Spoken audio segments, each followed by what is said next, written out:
2000.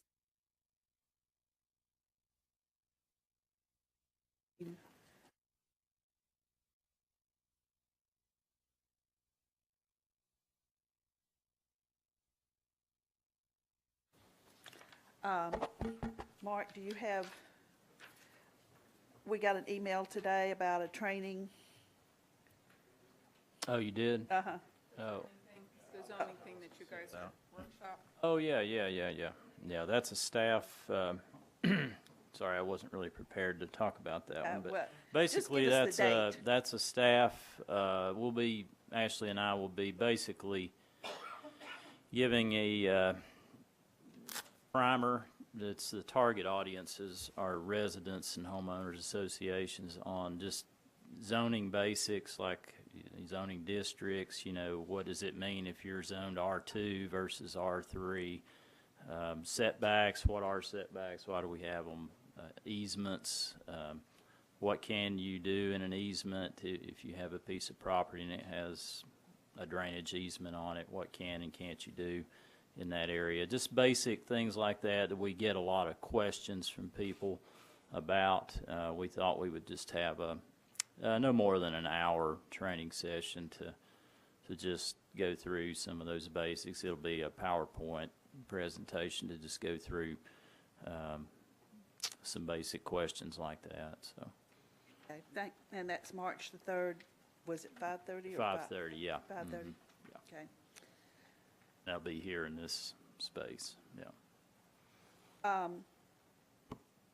No one has any questions or comments. We'll move on to approval of the agenda, and we're going to start with the April 16th, 2015. We have a correction in that one.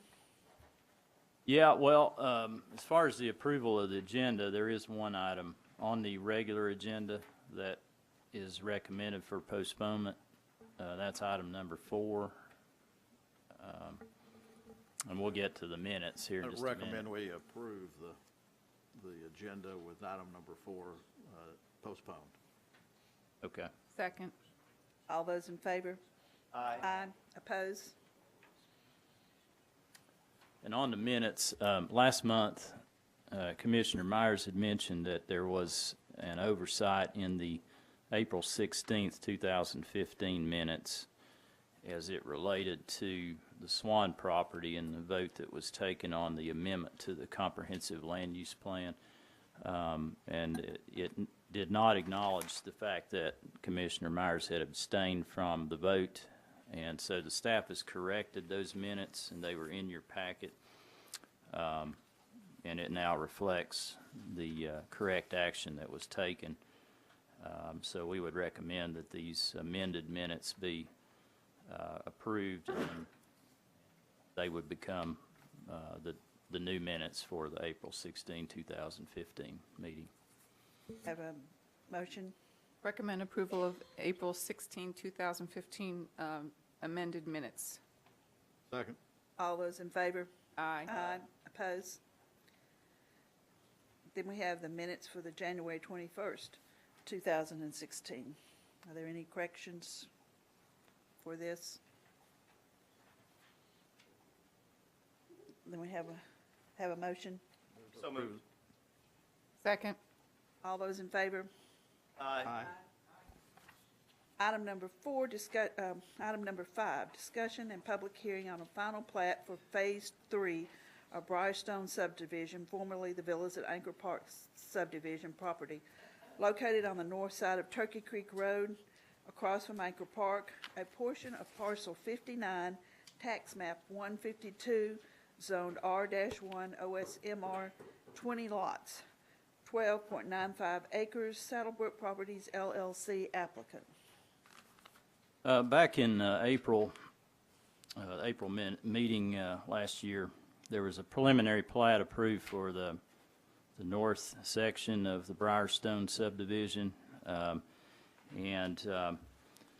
it was called Phase 2 preliminary plat. They ended up platting a portion of that preliminary plat land area, and it was actually recorded back in January. The southern portion, I'll highlight that.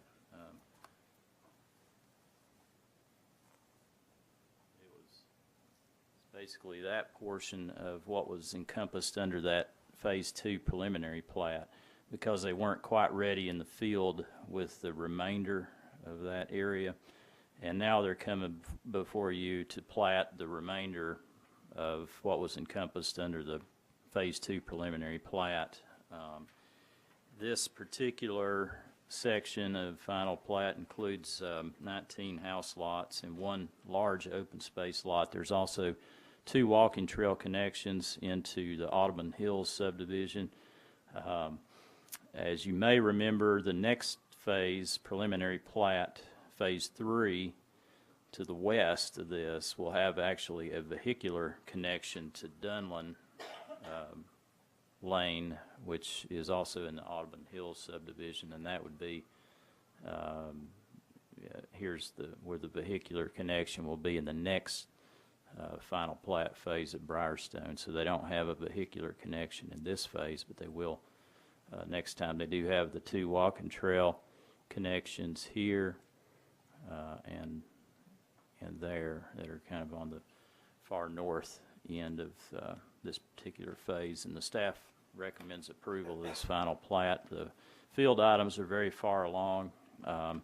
They've just got some base stone on the trails, on one of the trails, and some surface course, and some minor stabilization that they need to take care of. But other than that, we recommend approval with the subject twos of items 1 through 7 being addressed.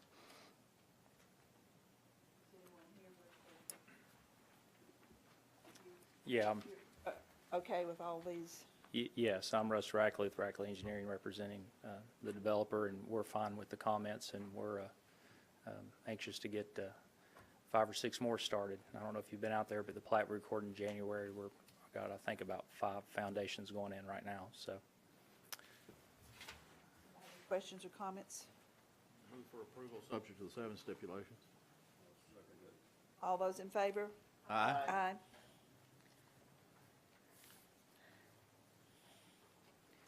Item number 6, discussion and public hearing on a plat for correction to modify side yard setbacks required for the Sheffield subdivision, Phase 2, parcel 52.03, tax map 152, 27.4 acres, 56 lots, zoned R-1 OSR.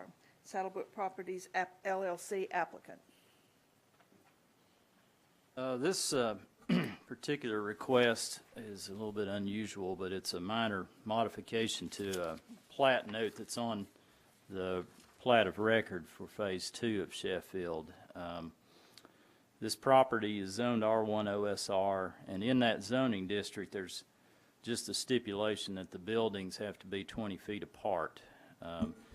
And for the different subdivisions that are zoned OSR, they've addressed this requirement in a variety of different ways. Some developments have platted what we call building envelopes, where the house has to fit within a box, basically, so that the placement of houses is kind of thought through on the front end of the subdivision. This is what they did basically in Phase 1 of Sheffield that was developed by a different developer.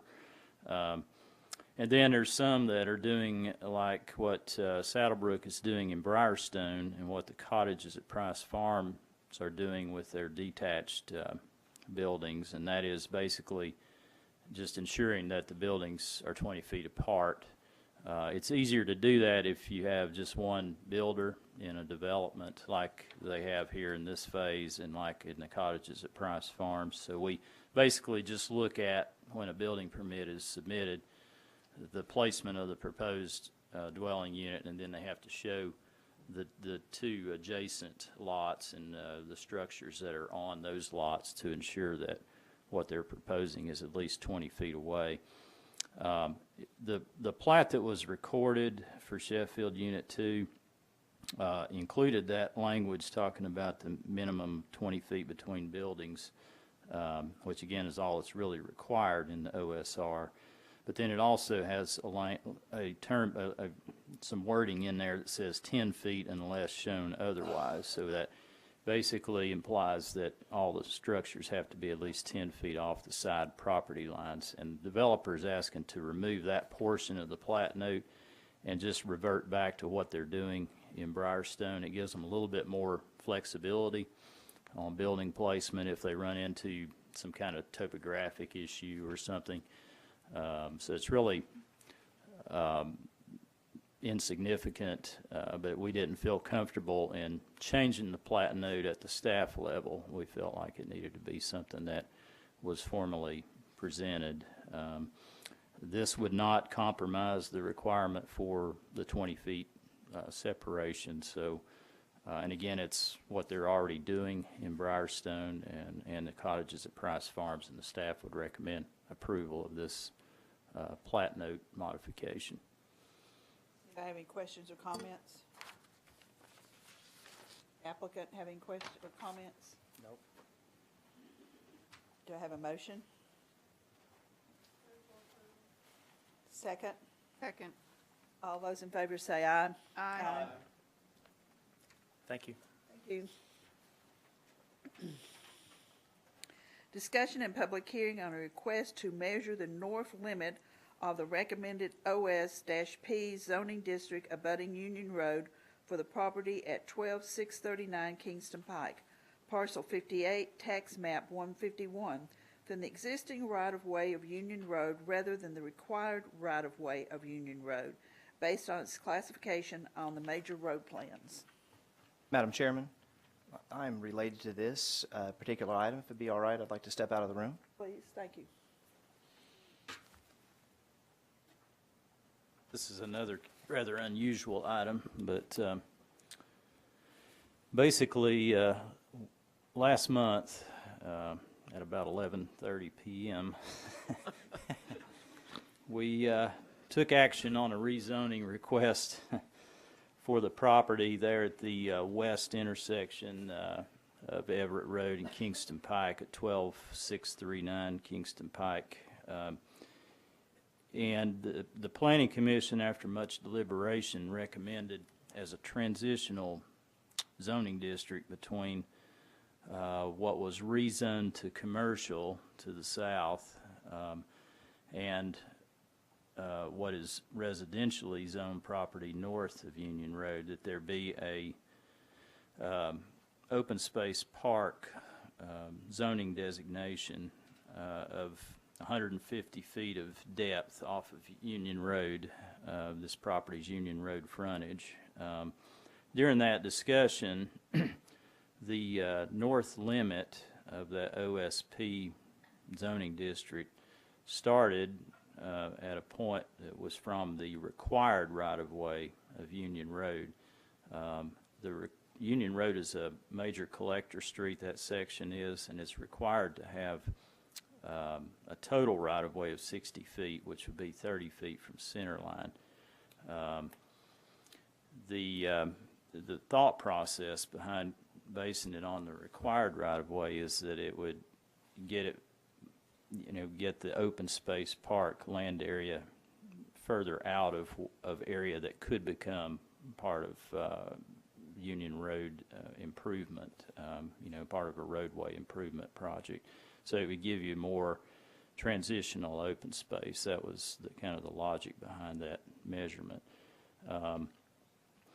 When this was taken to the Board of Mayor and Alderman meeting on February 11th, there was some discussion about that north boundary measurement, and the applicant requested that the measurement be taken from the existing right-of-way. And as far as I can tell, just from looking at the best available information I have, the existing right-of-way is roughly 20 feet from the center line. So what you're talking about is basically a 10-foot difference between the existing versus the required right-of-way. Of course, we don't really know what's going to happen when Union Road is redeveloped or reconstructed. That alignment could shift significantly, in some direction to give it, just as part of the road project, and that's really kind of an unknown at this point. But basically, the Board of Mayor and Aldermen agreed with the applicant's request and recommended to, at first reading, to have that north limit of the open space park line start at the existing right-of-way. And since this action was different from the recommendation that was given by the Planning Commission on this matter, the town attorney had advised that this question should come back before you for your action.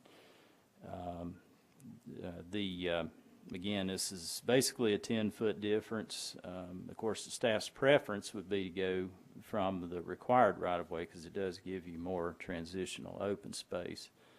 But we certainly understand the applicant's desire to, limit the developable area that becomes open space park.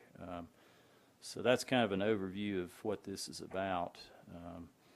And I'd be happy to try to answer any questions if you have any of me.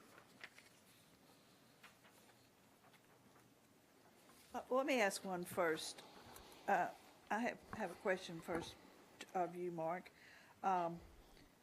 We have no idea what the road, where the road actually will be. How much, is it possible that a lot of this green space towards the back will be eroded with that?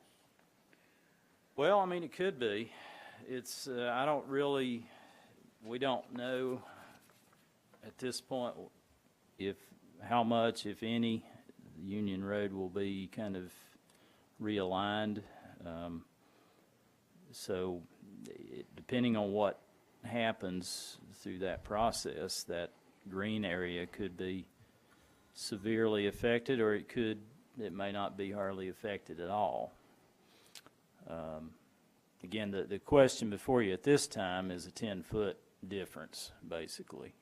So if it were significantly realigned, I don't think it would make a huge difference if it were based on the required right-of-way versus the existing right-of-way, because it's going to be impacted pretty significantly either way.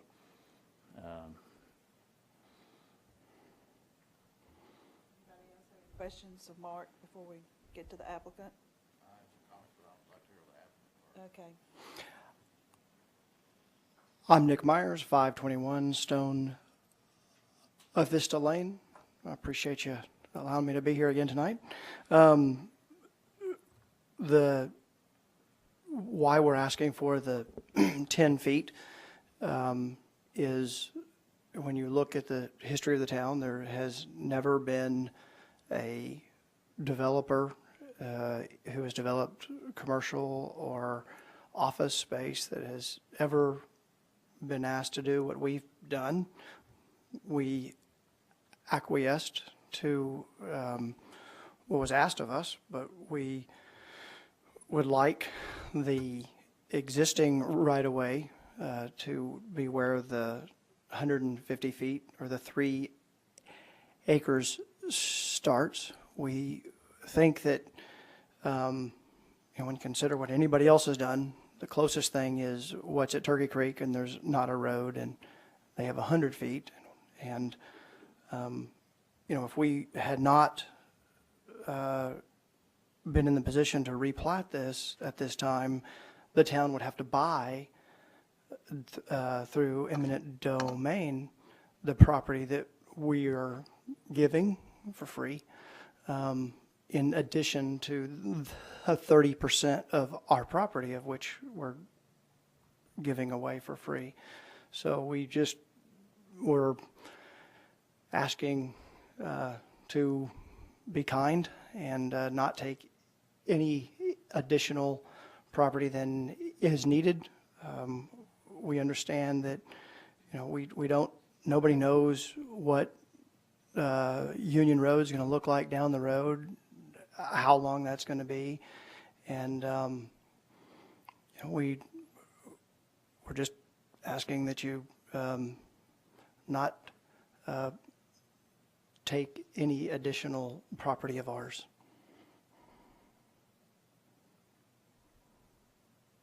Questions, comments? I'd like to make some comments. Since I made the motion at the last meeting, and at the late hour. And I've also gone back and looked at the video of the meeting to refresh my own memory of exactly the whole context, because we discussed this at quite length late in the meeting.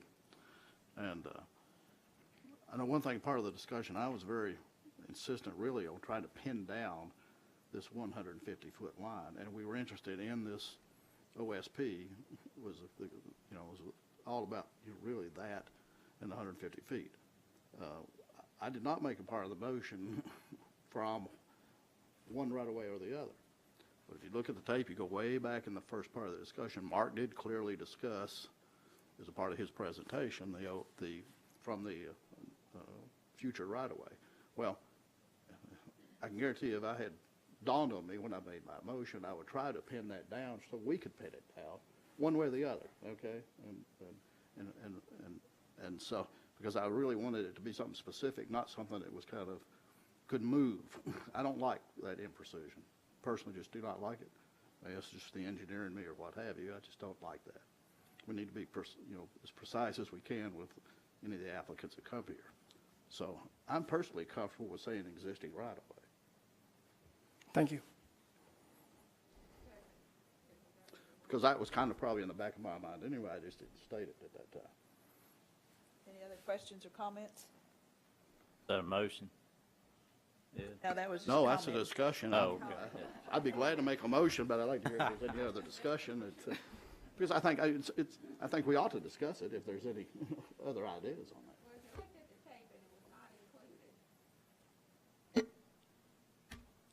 I think we need to go with their request. I'd make a motion to clarify it and correct the more precise motion I made before to do 150 feet from the existing right-of-way. Second. Okay, all those in favor? Aye. Opposed?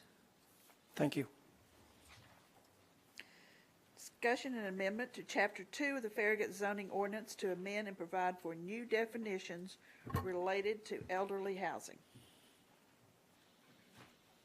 Okay, well, we have been talking about this for a few months. And last time we presented some actual definitions to look at. Unfortunately, we didn't get to these items until after 11:30. So we didn't really have a good engagement process for these. I did ask everyone to send me any comments they may have, which I did receive some. We can talk about those where they're applicable. In the definitions, we basically are replacing reference to the elderly housing term with the assisted care living facility term. That's more consistent with the provisions in the state licensing process and in the elderly care industry, if you will. And then we also are adding a new term, independent living and care facility. That's basically more of a, I would call it elderly housing apartment type development where people are much more independent and don't need 24-hour care. As part of these new definitions, we also added the term primarily aged persons, and that's taken straight out of the state language as it applies to assisted care living facilities, which also was taken straight out of the state licensing language.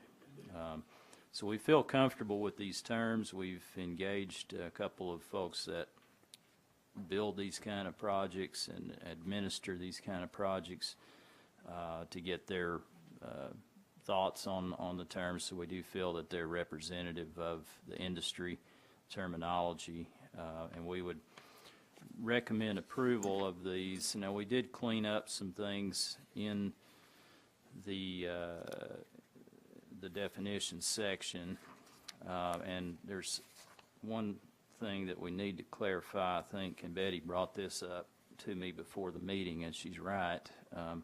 In the actual ordinance, in Section 2, that we need to add the words there, the Farragut zoning orders, Chapter 2 definitions is amended by deleting, and I need to insert the following definitions in their entirety and substituting in lieu thereof the following definitions, or something like that. It just needs to be more clear that we're talking about those three specific definitions, and all we're doing with those is changing where they previously referenced elderly housing to the assisted care living facility. That's all we're doing with those three definitions. So we just need to clean that language up and make it more clear that we're just amending those three, and we can do that relatively easily, I believe.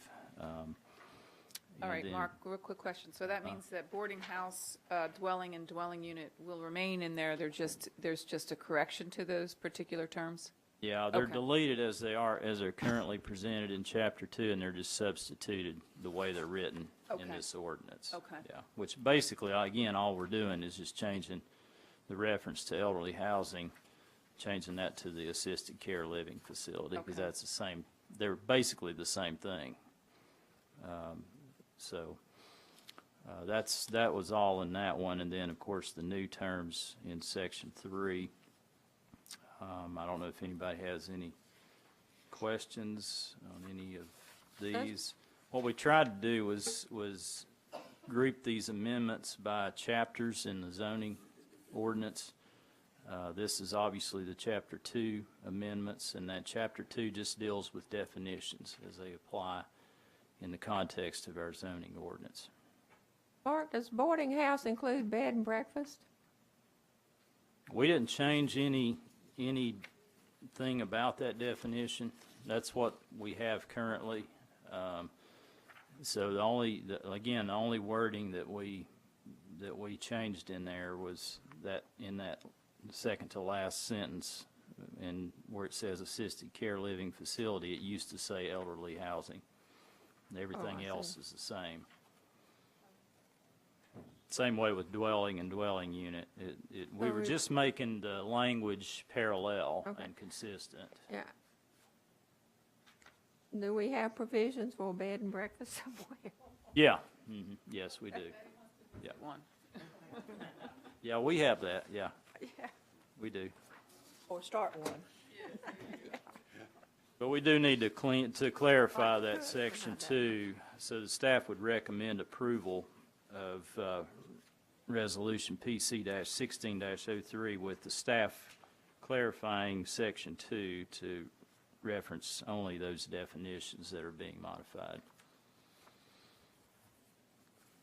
Questions or comments on that? Motion, recommend approval.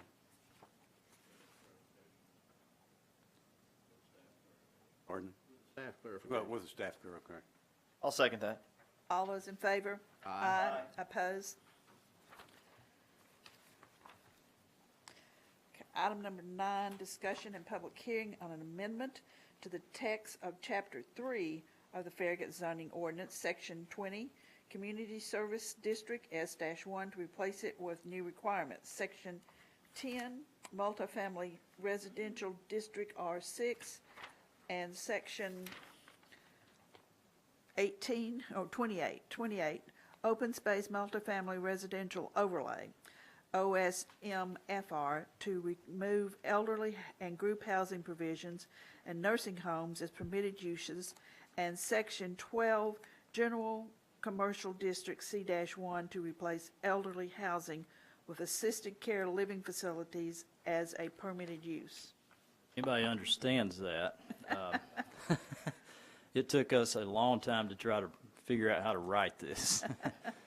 It was actually more complex prior to this language here, so I don't know. We did our best, but again, we're grouping these amendments for simplicity purposes. This are the amendments to Chapter 3. That's our zoning district chapter in the zoning ordinance. We're proposing to replace completely the community service district with new requirements. We're taking out assisted living as a permitted, and nursing homes as permitted uses in the multifamily residential districts. And because we've had some issues with people trying to get property rezoned to R6 to do an assisted living facility, but people were suspicious that they were not actually going to do that and end up building an apartment development. So basically that cleans that up, but we're keeping the assisted living and nursing homes as permitted uses in the general commercial district because all of our existing facilities in town are on properties that are zoned general commercial. So we don't want to create a situation where we have non-conforming uses in that zoning district. So I think there's some concerns about certain aspects of this. Betty, if you've got some you want to bring up. I know the lot coverage is something we might want to talk a little bit more about. What I tried to do was just keep the ordinance pretty similar to what was presented last month. I did make some modifications just to clean up some language because generally the feedback we've received up to this point have been pretty favorable toward the changes. But if there's anything in here that you all want to talk about further, we can certainly go through those. As you may remember, last month we did, at the request of one of the developers, increase the lot coverage from 60 to 70%. 70% is what's allowed in general commercial or in the BD4 zoning district, those kinds of districts. The S1 district currently is 60%, and then there's a 35% building coverage. One of the applicants was concerned about keeping a building coverage in there because by and large these elderly type developments are going to be single story, so they'll have a bigger footprint on the ground and not basically governing the building coverage gives someone a little bit more flexibility. But certainly I'm open to any comments you all may have on anything in this chapter. I have several. Okay. Starting with section 1D, 20 feet from the nearest point of the right-of-way, front yard setback. As Mark said, S1 is 50. But as I read this, I saw very little incorporated from elderly housing, nursing homes, and civic institutional, which we don't have an ordinance for, but is referenced in our comprehensive land use plan. So this ordinance adds 4 new principal uses: nursing homes, assisted living, assisted care living, independent living, senior living community, and remove 2, indoor recreation and public golf courses. Now, if you look at elderly housing, the setback varies. If it's on an arterial, it's 80 feet front yard. If it's on a major road, it's 70 feet. You're talking about the existing language? In the elderly housing, yes, what was there before. Yeah, right. And I think we need to look at what was there before. And 60 feet for a local connector and 50 feet from a local street. Now, I believe Heron Road is a local street. It's actually a collector. It's a collector. Okay, so that's 60 feet. And then Camel Station's what, an arterial? Yeah, major arterial. Mm-hmm. So in elderly housing, that would be 80 feet front yard setback, plus the 35-foot buffer in front of it. Well, what we were trying to do is get away from excessive setbacks that are in our zoning code and give somebody more flexibility. Why would you hold a 4-story commercial building, why would you let it be 20-foot setback, which we allow in the business district 4-story, and not and then require somebody with a single-story assisted living to be 80 feet away from a road. It doesn't. What we're trying to do is you don't have to set the building at 20 feet. It just gives one more flexibility to be able to move a building further away from a residential area to give more separation and transition between a residential versus non-residential use. It also would potentially give a better presentation along the roadway, because instead of looking at a large parking lot, you're looking at a nice-looking building. Not necessarily. Well, not necessarily, you're right. But we do have the architectural design standards that address how a building looks now, where we didn't have that in place when a lot of these provisions were created many years ago. So we've got some controls in place that will help us to ensure that buildings and sites are more aesthetically pleasing than they were required to be in the past. So that's all we're trying to do, is give somebody more flexibility. They could set the building 150 feet away from Campbell Station Road if they want to. Well, they could still do that with a 50-foot front yard setback. But on this particular piece of property that this being written for, which I think it is, the front could be either on Camel Station or Heron Road. And 20 feet from Camel Station, that's a big building. Unless they put the parking lot in front, which would put it back, the parking lot would have to be 20 feet from Camel Station. They would have to put it back. And we're looking, with this 70% coverage, we're probably looking at a 2 to 3 acre building. We're looking at a huge building.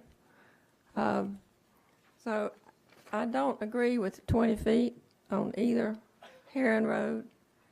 Other people may think differently.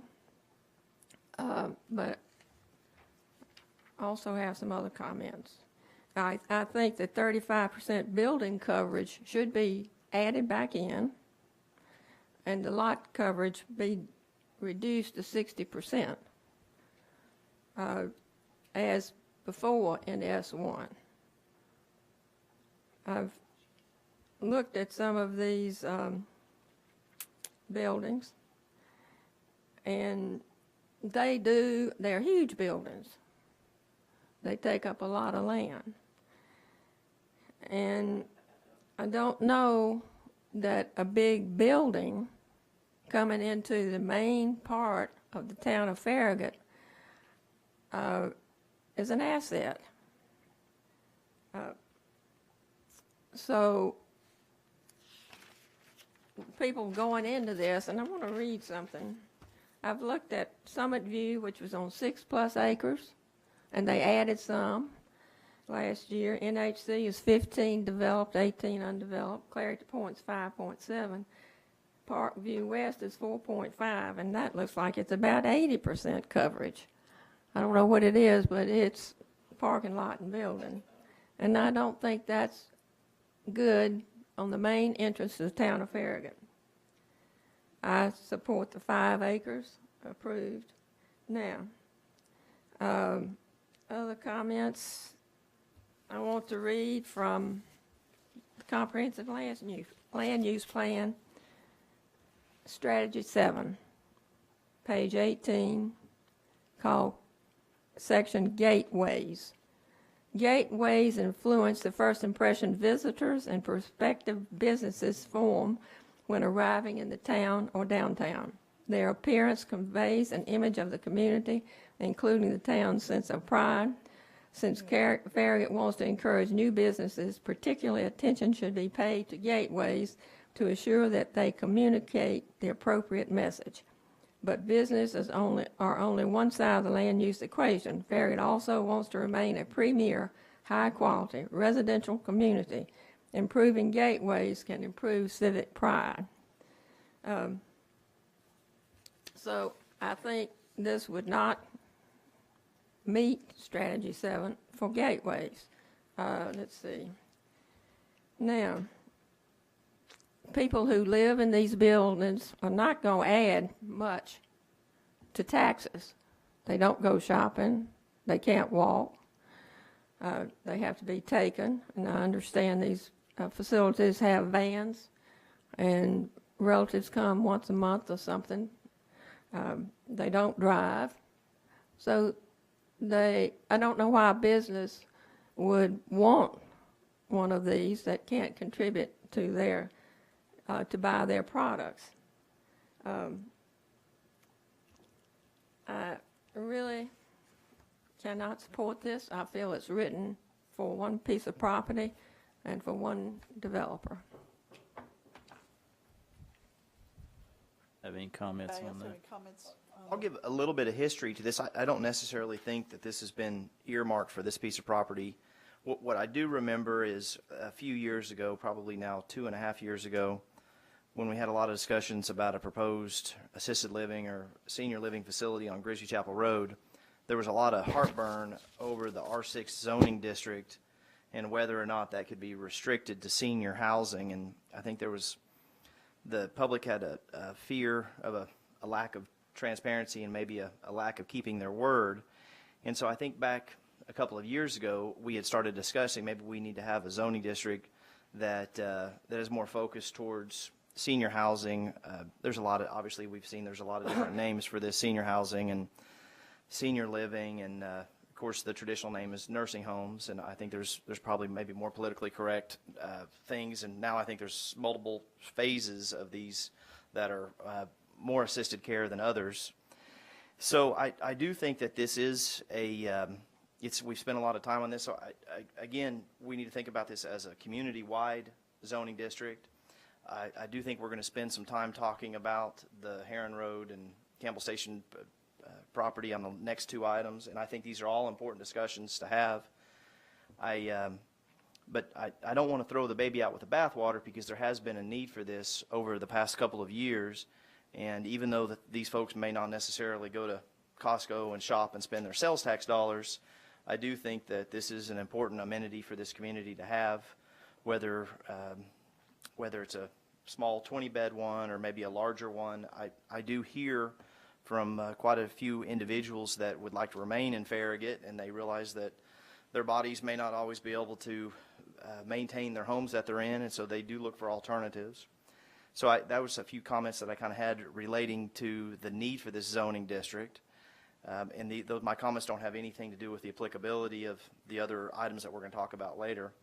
And then the other thing I was going to mention is I like the idea of the 20-foot setback, but I would also like to include some language that is maybe similar to what we did in the BD-4, which when somebody's going to take advantage of that reduced setback, which is quite a bit different than what this town is used to historically, is that we have some language in there that actually has a requirement like the BD-4, and we spelled it out real carefully in the BD-4, that the parking lot must be screened or hidden behind the building. And so there's a little bit of flexibility. If the parking lot is not behind the building, then you got to do quite a bit of supplemental landscaping that you would not otherwise do. So personally, I like looking at a nice brick building, which brick is pretty much kind of our standard now with the architectural design standards, than a parking lot. And again, this is a little bit different. It's a little bit different philosophy. I think it has worked well in the BD-4. That was kind of a combination of a lot of landscaping to screen that parking lot. But I do think I kind of like the idea of allowing the flexibility, but I also like the idea of having maybe some additional requirements that maybe aren't as spelled out in here as they could be about taking that parking lot, and in a best case scenario, you actually put it behind the building. In a scenario where you have a piece of property that you're unable to do that, then you got to be able to screen the parking lot. And so I'm reluctant just to throw out the 20 feet. Again, it's always the fear of the unknown. It's a little bit different. We haven't really dealt with these reduced setbacks. We've talked about them a lot, specifically in the BD-4 and also in more of kind of the new urbanism style of development, where you bring the buildings a little bit closer to the road, you try to make them a little bit more pedestrian friendly with connectivity being closer to the road, and then you put the parking lots in the back. But I think we're on the right track with this particular zoning district, and again, this doesn't have to do with the other items we're going to talk about tonight. I absolutely respect Ms. Betty's concerns about some of these things. It is quite a bit different than what we're used to, but personally I'd like to look at this as a town-wide zoning district that folks would be they would be applicable to be able to come before us and see if that particular piece of property is appropriate to be zoned and compatibility, and we go through all the normal things that we do. But I do think that there is a need for this particular S1 zoning district. There may be a need, but I don't like what's put before us. When you talk about parking, it says, as in Chapter 4. I looked, and it seems like in nursing homes, is 1 space per 3 units. So that's 1/3 of a unit. So there are not going to be many parking spaces. And with the 70% lot coverage, the building just gets bigger and bigger. And there's a bank down on Kingston Pike, big bank, nice looking building. But it's out of balance with everything around it. And it looks like a sore thumb. So a beautiful building that's not in accordance with what's around it is not a good-looking building. Well, what we Now- need, I'm sorry, Miss Betty, go ahead. Now, if it's assisted living or whatever, it's 1 space per 3 unit. No, 3 spaces per 4 units. So how many parking lots spaces are we talking about? And they're different sizes for vans and handicaps. But we're not talking about many people that drive. So basically, we're looking at parking for employees. Well, the assisted living's 3/4 parking space per each Right, unit. that's That's the 3. same that we have now for elderly housing, which is basically the same thing as assisted living. So we're not changing that. That's in there currently. Well, if you look at somewhere in the parking, it said 1 space per 3 lots, parking, per 3 units, and the other one was 3 spaces per 4 units. So 3/4 and 1/3. So, you got a combination of things there. Well, we're not changing any of that. I mean, that's all current. Well, that's what I'm saying. It's another reason we need to reduce this 70%. Yeah, I think that's something that we do need to talk about a little bit more, because that does have a visual impact the more coverage you allow. So I think you make a good point with that, because we've kind of gone back and forth on that coverage. I mean, we were at 60 and we increased it to 70 in this ordinance, but we could certainly revisit that. I mean, there's nothing, like I said earlier, the S1 currently is 60%. Is that what you all want to keep? I know I sent you a comment. I wanted to discuss 2 things, but basically out of that, and that was the 70% and the 3 acres. And I would like to stay with the 60%. I do think this is something that we need in the town. I agree with a lot of what Note said relative to the need. This is something for the town wide. It's not geared to a specific piece of property and shouldn't be written around just that. And so I think that's what we've tried to do through multiple discussions of this, through multiple meetings. But I would like to see maybe that 70 back at 60, because it went to 70 in the last meeting, and it really did get hardly any discussion. Yeah, that's true. And that was my concern, that we ought to, vet that pretty good at this meeting. I think we need to add back in the 35% building coverage.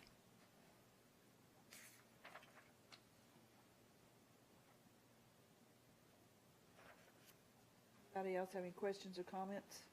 I'll think about that. The logic behind that was just because of the nature of these type buildings, but that's up to you all. So if you want to keep that 35% in there, that's up to you all. With the transition areas and the I mean, we were trying to, everything else. yeah, there's a lot of here, space. Would fit a building on it. We won't have a building, so I have a problem with being so stringent in all dimensions. But, I mean, these are, back to thinking they're single-story structures, Yeah. and I have a problem with going back to 35%. The ones I've seen are not single-story, well, the ones in the town of Farragut, there are some that are single-story, but we can look at Parkview West.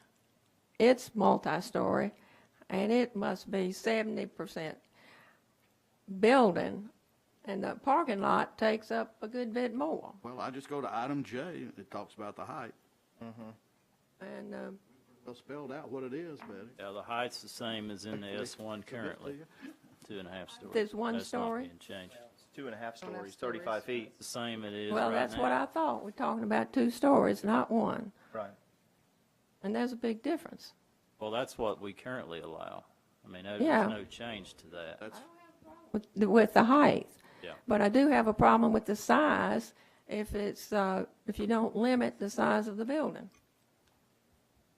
How do y'all think about the coverage? Ed doesn't seem, on the building coverage, you don't sound like you want to I change think, I think that. if we're reducing the lot coverage to 3 60%. acres, and then you got the landscaping. That's what we were trying to do, was give them more Kind flexibility. of covers all of it. Covers by everything just- from the building to the Yeah. parking lot to pedestrian walkways Yeah. to the dumpster pad. Yeah, that's It- what it we were covers- trying It's to pretty do. all-inclusive at that 60%. I understand that. But when you look at the parking size and the number of spaces, there aren't going to be any. If people don't walk, they don't ride, they don't drive, they don't have visitors, there's not going to be many parking spaces needed. Well, if I'm doing my math right, on 3/4, if you got a 40-bed facility, you'd have a minimum of 30 spaces. Is that right? 3/4 of a space per unit, yeah. Yeah. Mhm. Assuming they're Yeah, that's right. And so, I mean, they're not small parking lots. They're not, No. but I don't necessarily think they're going to be overparked either. That's one of the reasons this was proposed to be included in the S1, is because we saw it as, just because of its relative low impact in comparison with a multifamily project, that it could serve as a transitional land use from a residential to something that's more intense, like a commercial office or a major arterial roadway. Wasn't one of our, the commercial, an office building, wasn't that one of our big pushes recently or not too long ago? And the fact that you go from an office building as opposed to some kind of something that's more commercial, like a fast food restaurant or something like that? Yeah, I think this could be, to me, this could be a land form that would be a perfect transition between, a lower density residential area and something that's much higher density, or a major arterial road like Campbell Station Road or Kingston Pike. It doesn't have to, we're not really, this ordinance was written for the town, not for any specific I understand property. that, but when you look at it, it gives a perception. Well, that's not accurate, because that's not what happened. We were trying to write an ordinance that could be applied to Grigsby Chapel Road or anywhere else where we've had these requests. We've had a number of assisted living requests in the last few years, and we've always had this problem of it was in a limited amount of zoning districts where there were other uses in those zoning districts that people were really concerned about. So you were going to rezone it to something that somebody said they're going to do something in, but people were concerned that you might do something else that was allowed in that zoning district. So the other uses in S1 are, churches, schools, parks, libraries. They're not things that are commercialized in any way. So I'm usually one that's jumping on the idea of, if we do it here, then we're opening ourselves up to doing it other places, and to make the zoning apply to other places, not just one. And I that didn't hit me with this one.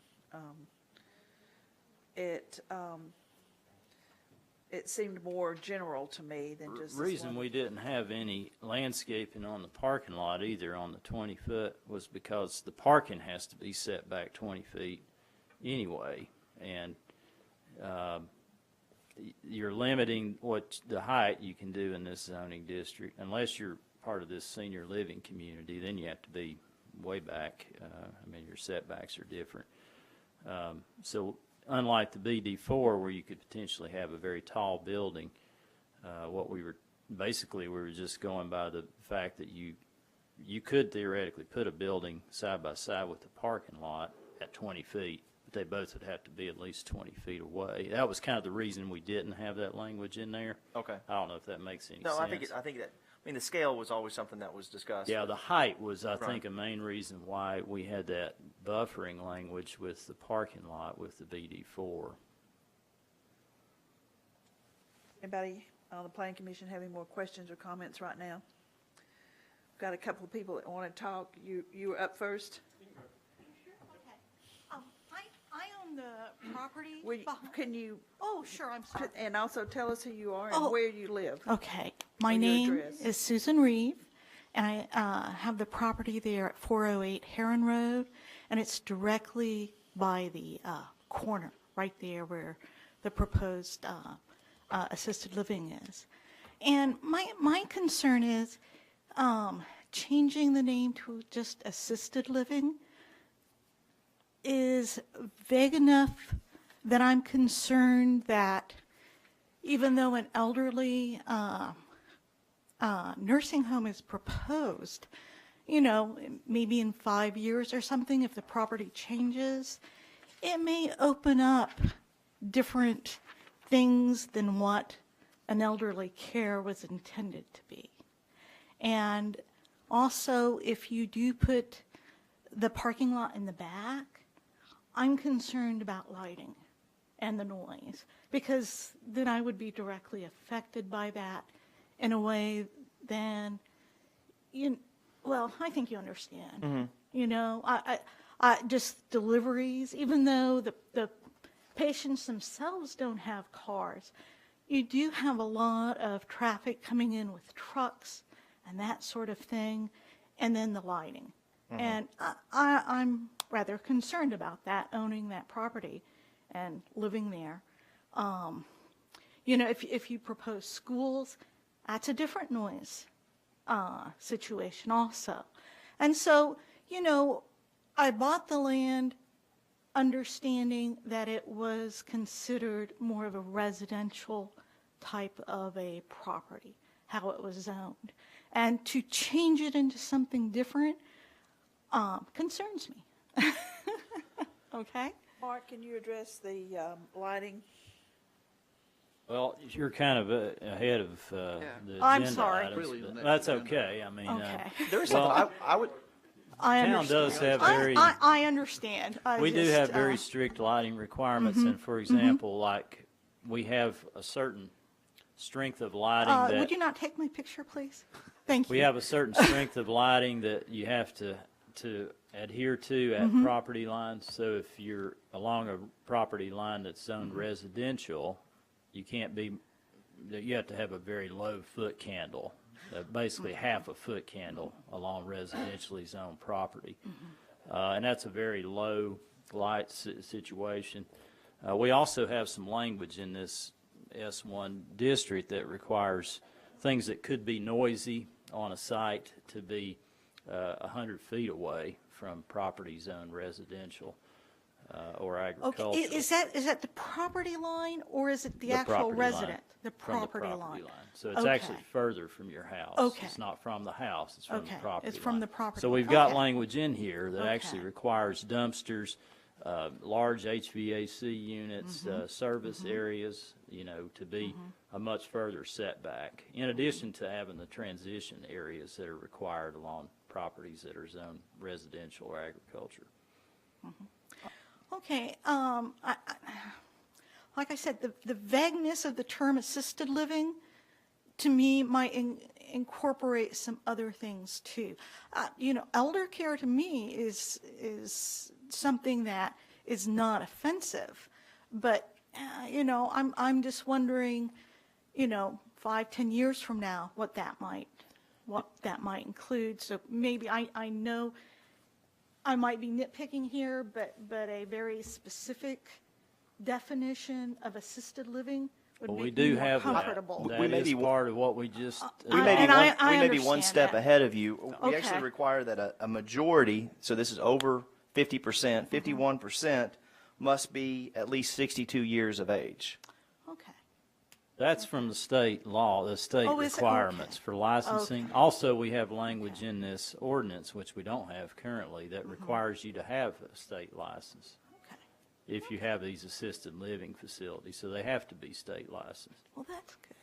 And the way they license these things, it's very specific. I mean, it's something that they look at. They look at the building, fire codes. They look at all kinds of different things. But it's like Noah said. We also included the term primarily aged persons, and that's straight out of the language in the state licensing. And for some reason, I was under the impression that the facility was only going to be 1 story, and now the 2-story. Well, You know- what it's saying is the zoning district would allow up to 2.5 stories, but that doesn't mean that what they're proposing at this location will be 2.5 stories. Right. But- You have to put an elevator in probably and do a lot more expensive things if you start going more vertical than 1 story. Yes, but I do see that elder care will become something that is more needed. And in the future, if they decide to add on, I'm concerned about height and lighting, again, the noise and the lighting. But if they add more height to what they originally built, then they'll have to come back here before the planning commission, and it'll be a very public review and discussion. Any modifications they do to their lighting has to comply with their lighting provisions. So we have a lot of protections in place in the town that I don't think you probably will find in most other areas around here. One thing to think about is that our height restrictions are so strict, they're the same as the height restriction on your house. And so when we have these 35-foot height restrictions, those are the same restrictions that you have on a house. And quite frankly, with a 2-story house and a pitched roof and sometimes even a basement, a walkout basement, you can get pretty close to that. So we're just trying to be consistent and not go above and beyond what we would let you build on your property. And again, what we're really trying to focus on this particular agenda item is a zoning district that is somewhat new for the town of Farragut that could be applicable multiple places in the town. It necessarily wouldn't. We're not trying to look at particular one. I think we are going to spend some time talking about your particular location.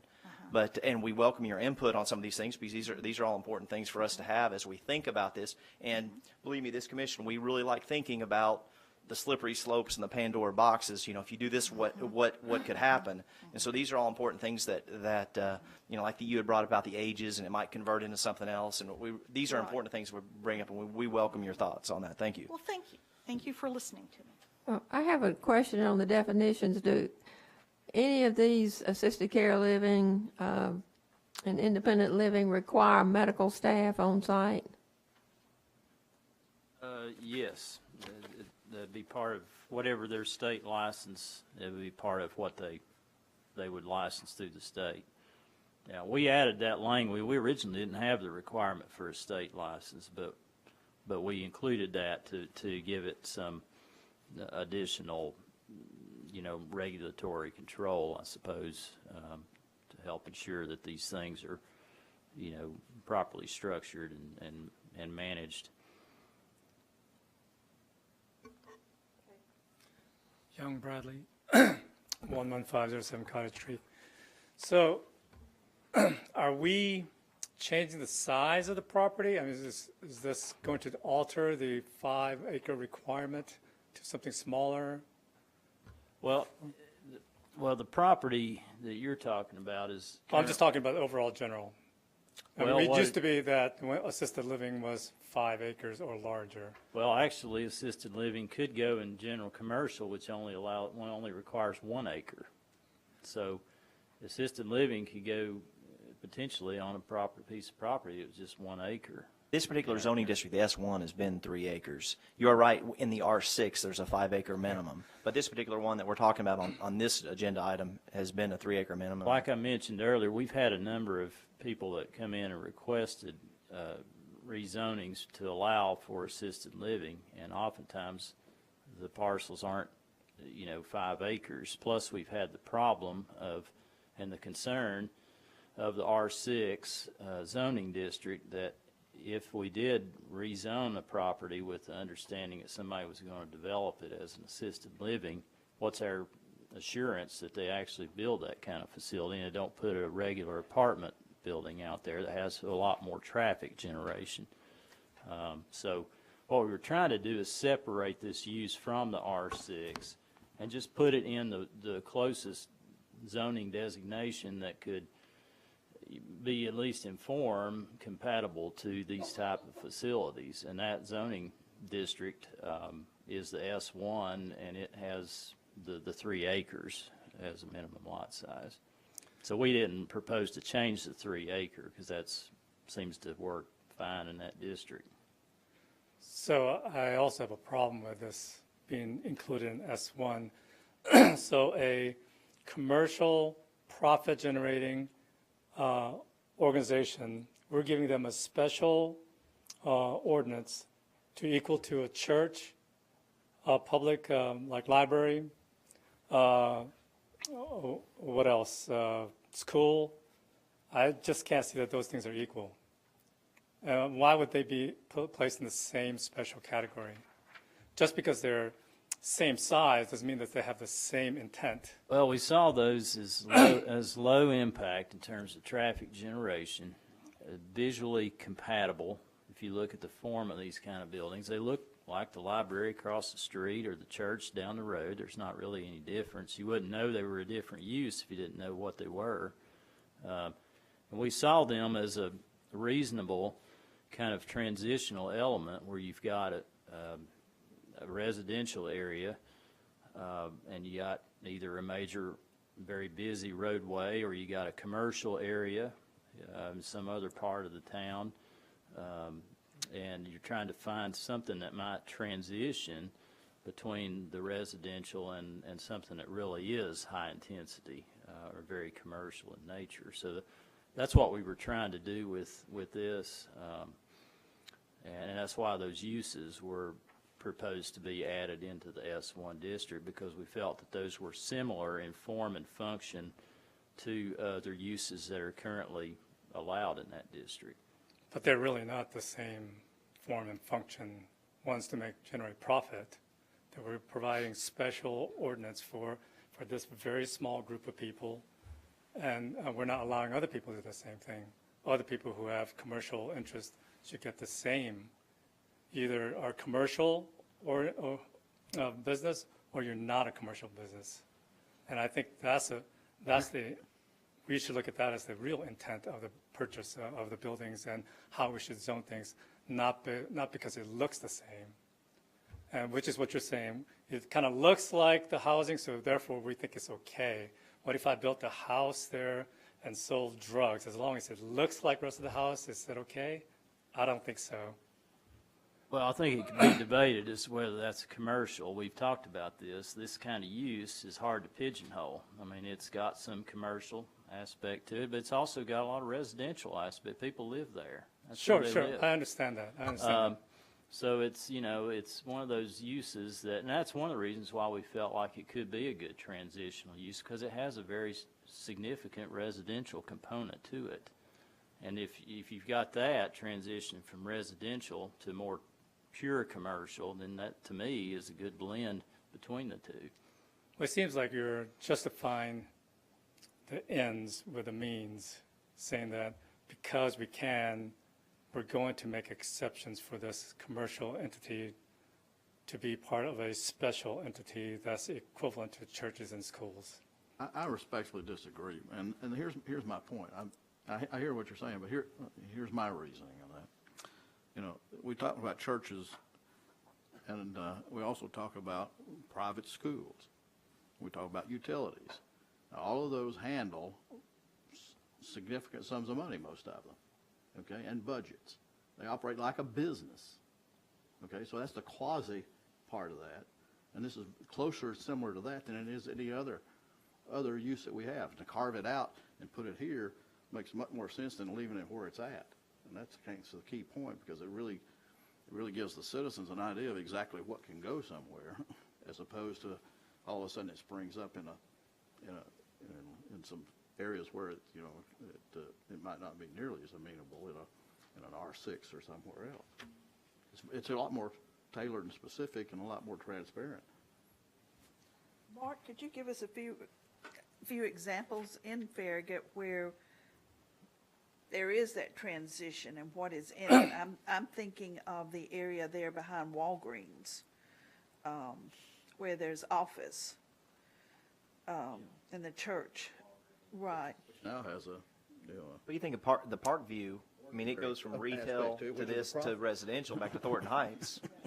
Well, because you've got residential Thornton Heights, you transition to that, and then you got pure commercial along that actually abuts Kingston Pike. So that's exactly what we're trying to do with this S1.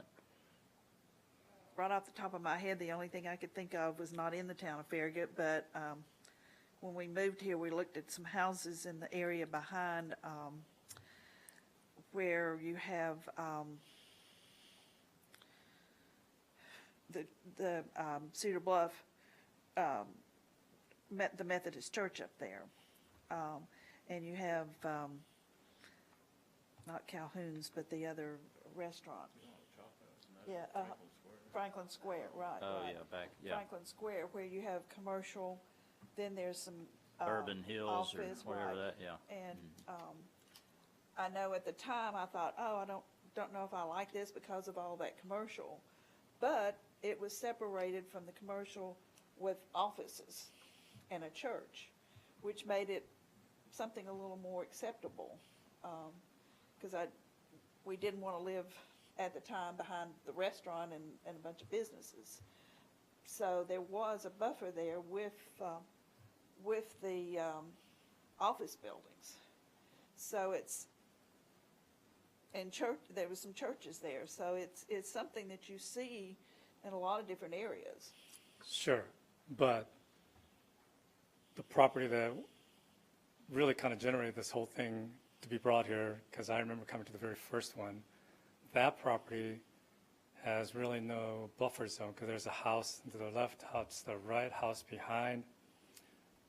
There's no commercial property nearby to buffer. I mean, I don't see why are we buffering something that doesn't need to be buffered?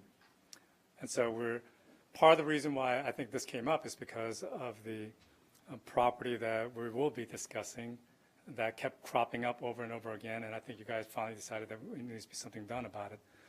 But the slippery slope of all this is that I understand the places that you're talking about, but this is, for example, this example is not one of those examples.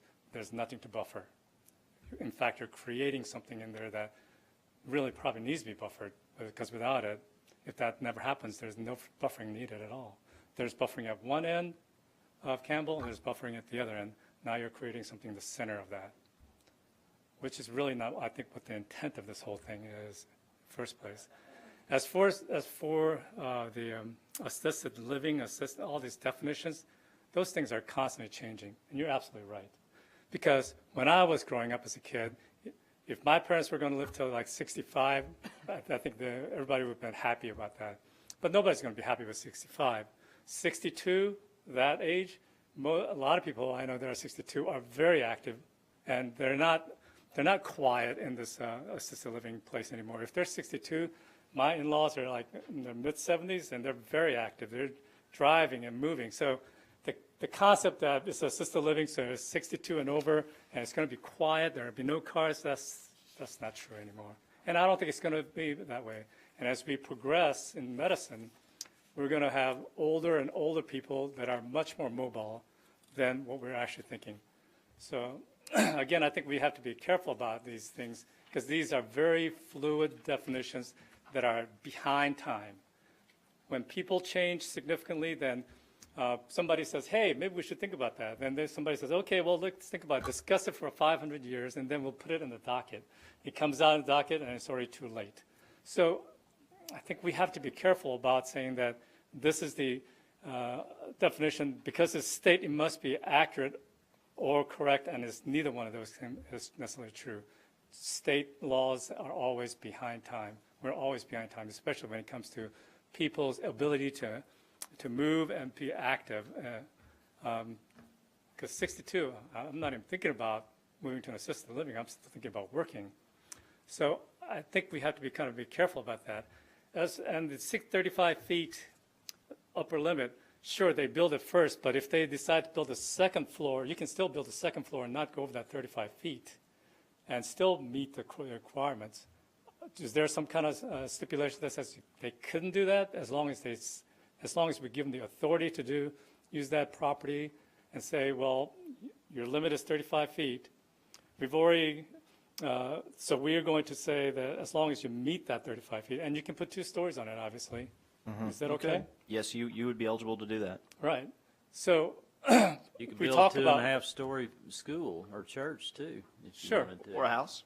Or a house. Sure, but we're not talking about that right now, right? We're talking about the S1. That's right. So That's allowed in this. right. That's So exactly what I'm saying is, before we jump to the conclusion and say, hey, let's go ahead and allow them to do it.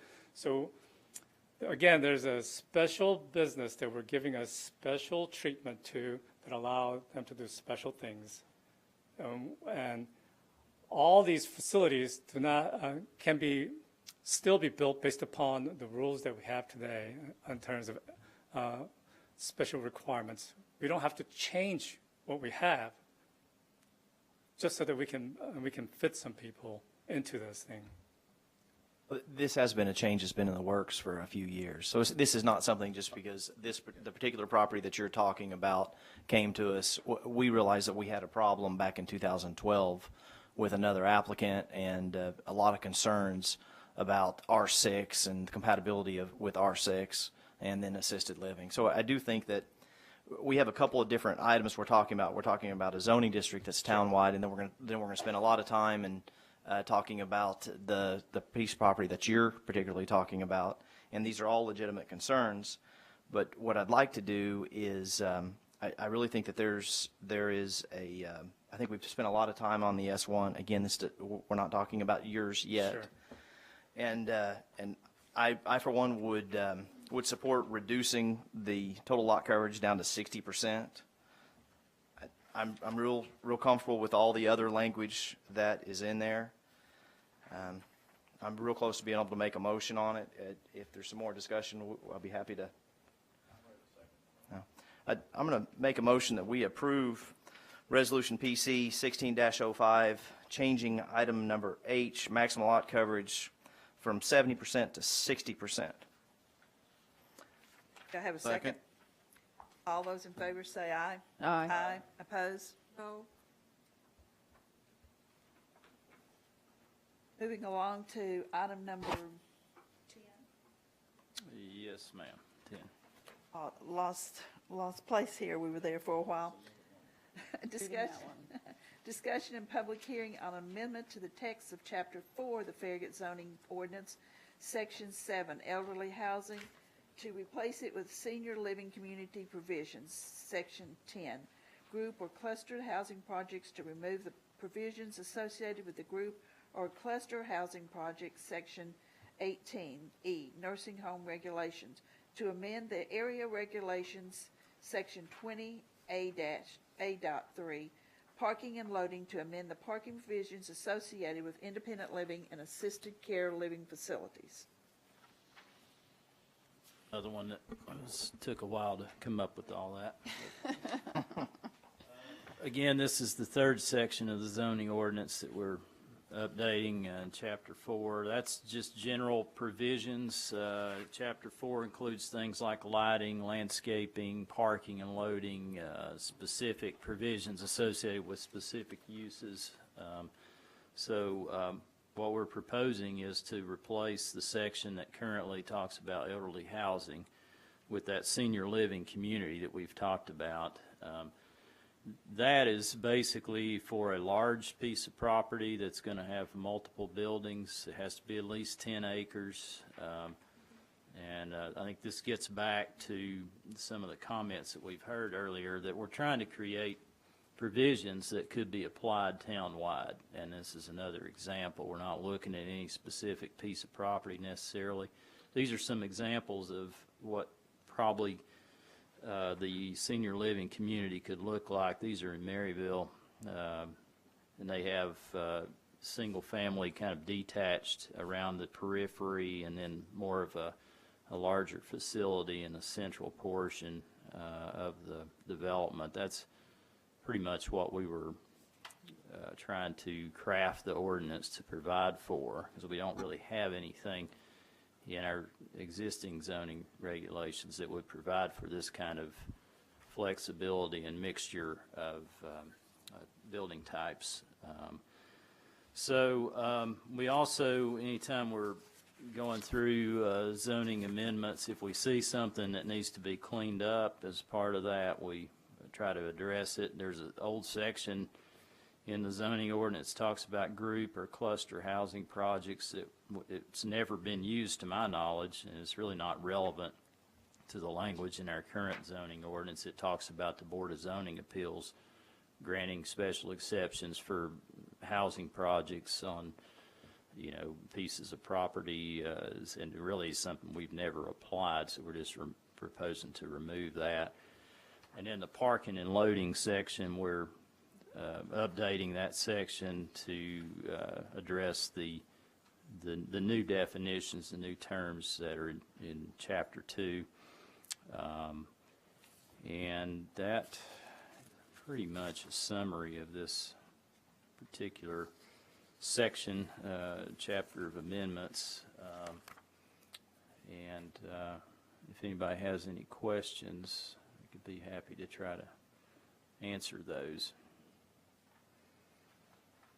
Planning Commission have any questions? Anybody in the audience? I have a real good question. So, just for example, Section 3, it says area regulations, maximum lot coverage determined by zoning district. So if this planned development is S1, it's going to be 60% lot coverage. Is that correct? Okay. Yes, that's right. For clarity, just wanted Yes. to understand that. And if it were in C1, an assisted living, it could be 70. Okay. Because it's commercial. Yeah, that's right, yeah. Questions or comments? Someone, I move for approval of the resolution PC 1605. Second. all those in favor say aye. Aye. Opposed?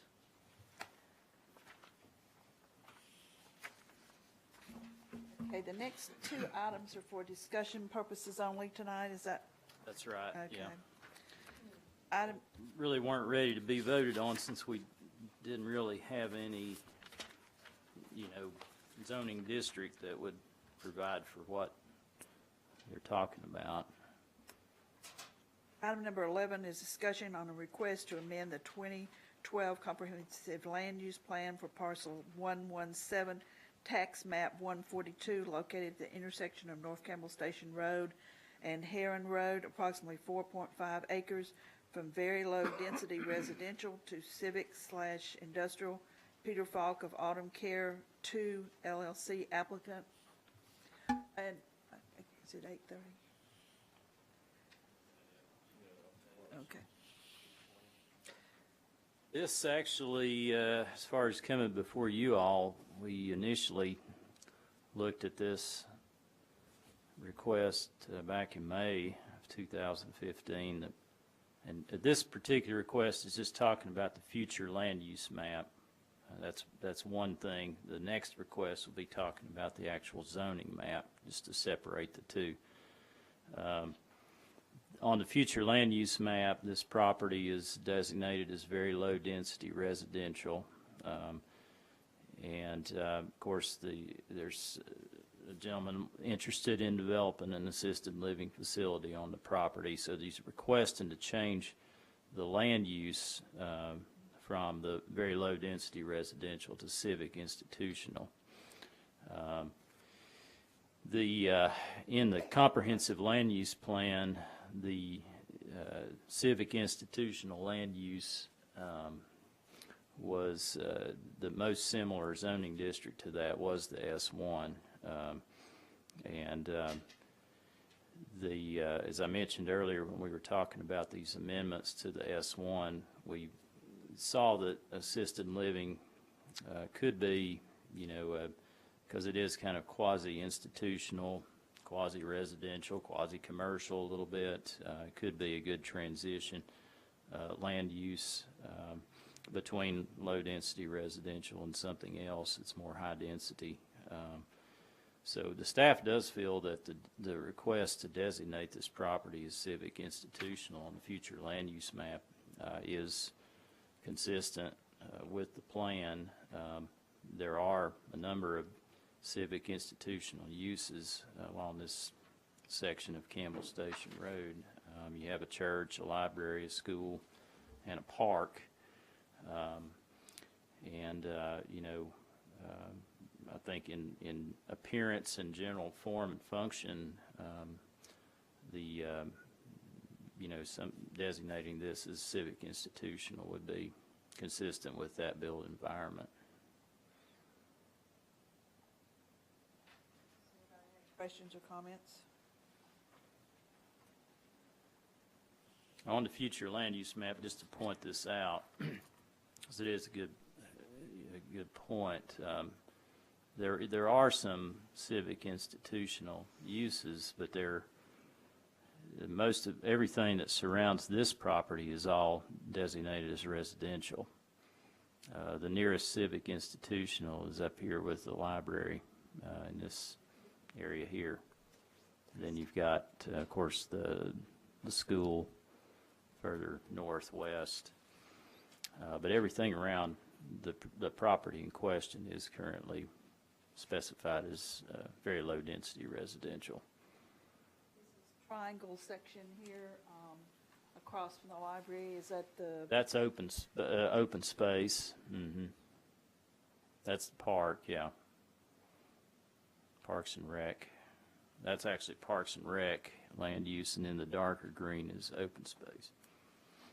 The triangle's actually a church, isn't it? Triangle's still. Side of the street, That's Off the street. residential. Which triangle are you talking about? across From the library.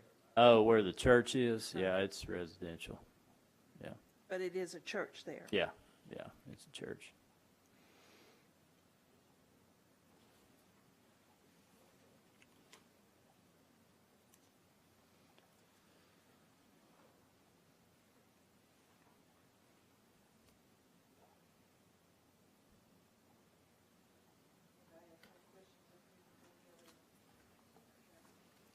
My name is Jennifer Goforth, and I live in the Cottage Creek subdivision, and I'm the secretary of the Homeowners Association.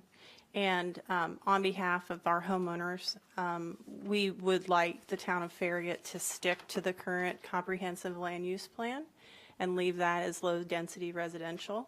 As I think everybody in this room knows, that's a gateway into our town, and there is enough traffic right now during that gateway that adding a quasi-commercial civic building to that spot is not going to improve that situation right now. It's also outside of a comprehensive land use plan that was built rather recently in 2012. And we are not talking about a church that might get traffic 1 or 2 days a week. We're talking about an ongoing open business being proposed for that parcel. So, as I said, on behalf of the group, I would like the board to consider and hear that we would like that comprehensive land use plan to stay as is.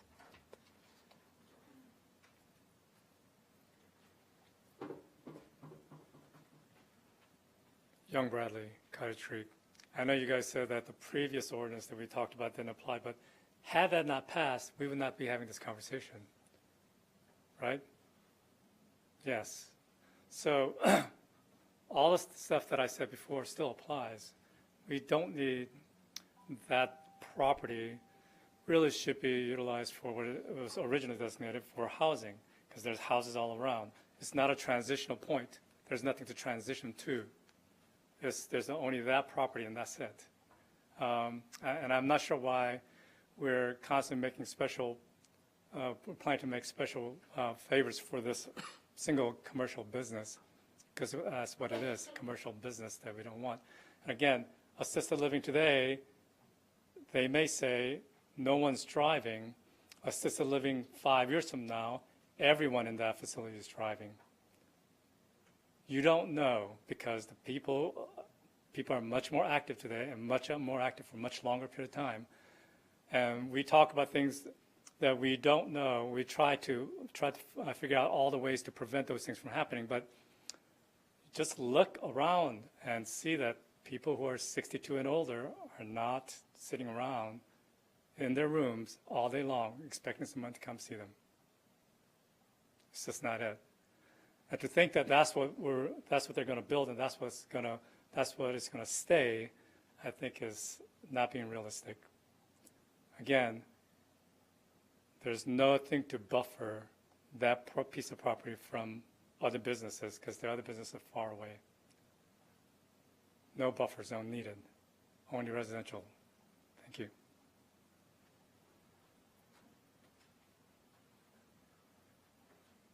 Susan Reeve, 408 Heron Road. I'd just like to add, too, that if you do... Move that down a little I'm bit. sorry. I'm short. If you do include schools within that,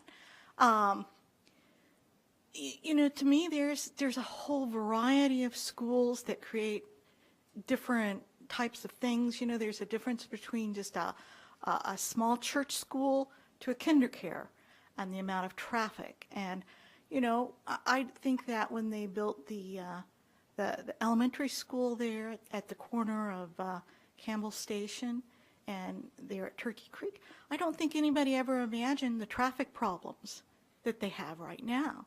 And those are my concerns, because we're talking about a small road to just subdivisions. And if the entrance does have to be on Heron Road, then that's going to be, it could be a major problem with it being right there by the light, and just the normal traffic flows would be really affected.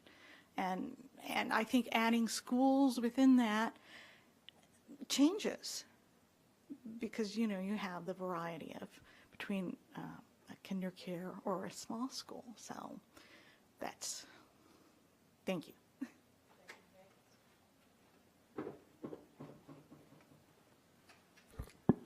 Ken Chipley, 11602 Gates Mill. I feel like a broken record because I've been up here several times talking about this. Ever since this was shown to us January of last year, we've thought about it, and I think I've said before, this is the bird in the hand that looks a whole lot better than the fences that we'll be faced with on Campbell Station. We're going to have a bunch of, hopefully, privacy fences along there if we develop as R2s, and they don't have to be privacy fences. It could be chain links. So there's nothing to prevent, once we go with R2 and leave this as an R2, you're going to end up with a line of little houses that are going to be similar to the two houses that are already up there at Sonia, which have not sold yet. Both of those houses are still owned by the developer. One of them is a rental house. The other one has never been occupied. They're both on the market for a very reasonable price, and nobody's buying them. So you're going to end up with a bunch of little R2 houses backed up to Campbell Station. You've got no control over R2. You have a landscape plan for this assisted living thing here. It will look a lot better than what we're going to end up with. The traffic coming out of the assisted living center is not going to be any worse than the traffic on the opposite side of the Blind Hill going into Cottage Creek, which we've faced with already. You know, it's not a big deal.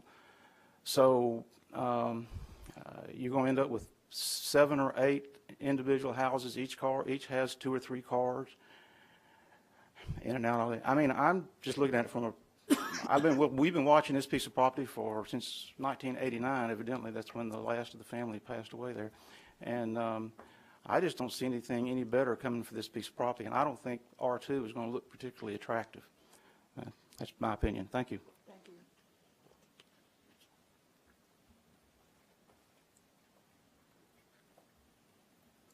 you. My name is Bill Tuller. I live in Cottage Creek. The issue I've spoken to in the past is one of safety. And I think this is, and I've said before, I'm not that far out of assisted living myself. I'm not opposed to it. But I don't think this is the proper place to place a facility like this. We talk about, Jan talked about how this could change. I don't even think we need to look that far down the road. I have looked at the facility that the developer has over on Canton Hollow Road. And what we have there is, I'm sitting there, and one of the patrons who lives there crosses Canton Hollow Road in front of a hill with traffic coming over to go to Sonic. We don't have a whole lot of different situations where we're talking about coming out of this facility and crossing Camel Station Road to get to the park or the library is not a safe event for someone whose physical abilities may or may not be compromised. I just don't think this is a assisted living site.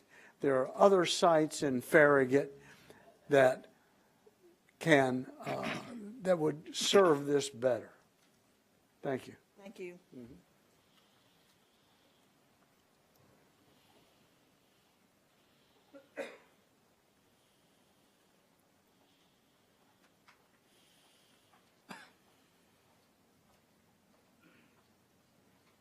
I'm Elmer Parlier, Corbin, Kentucky, member of the Heron family.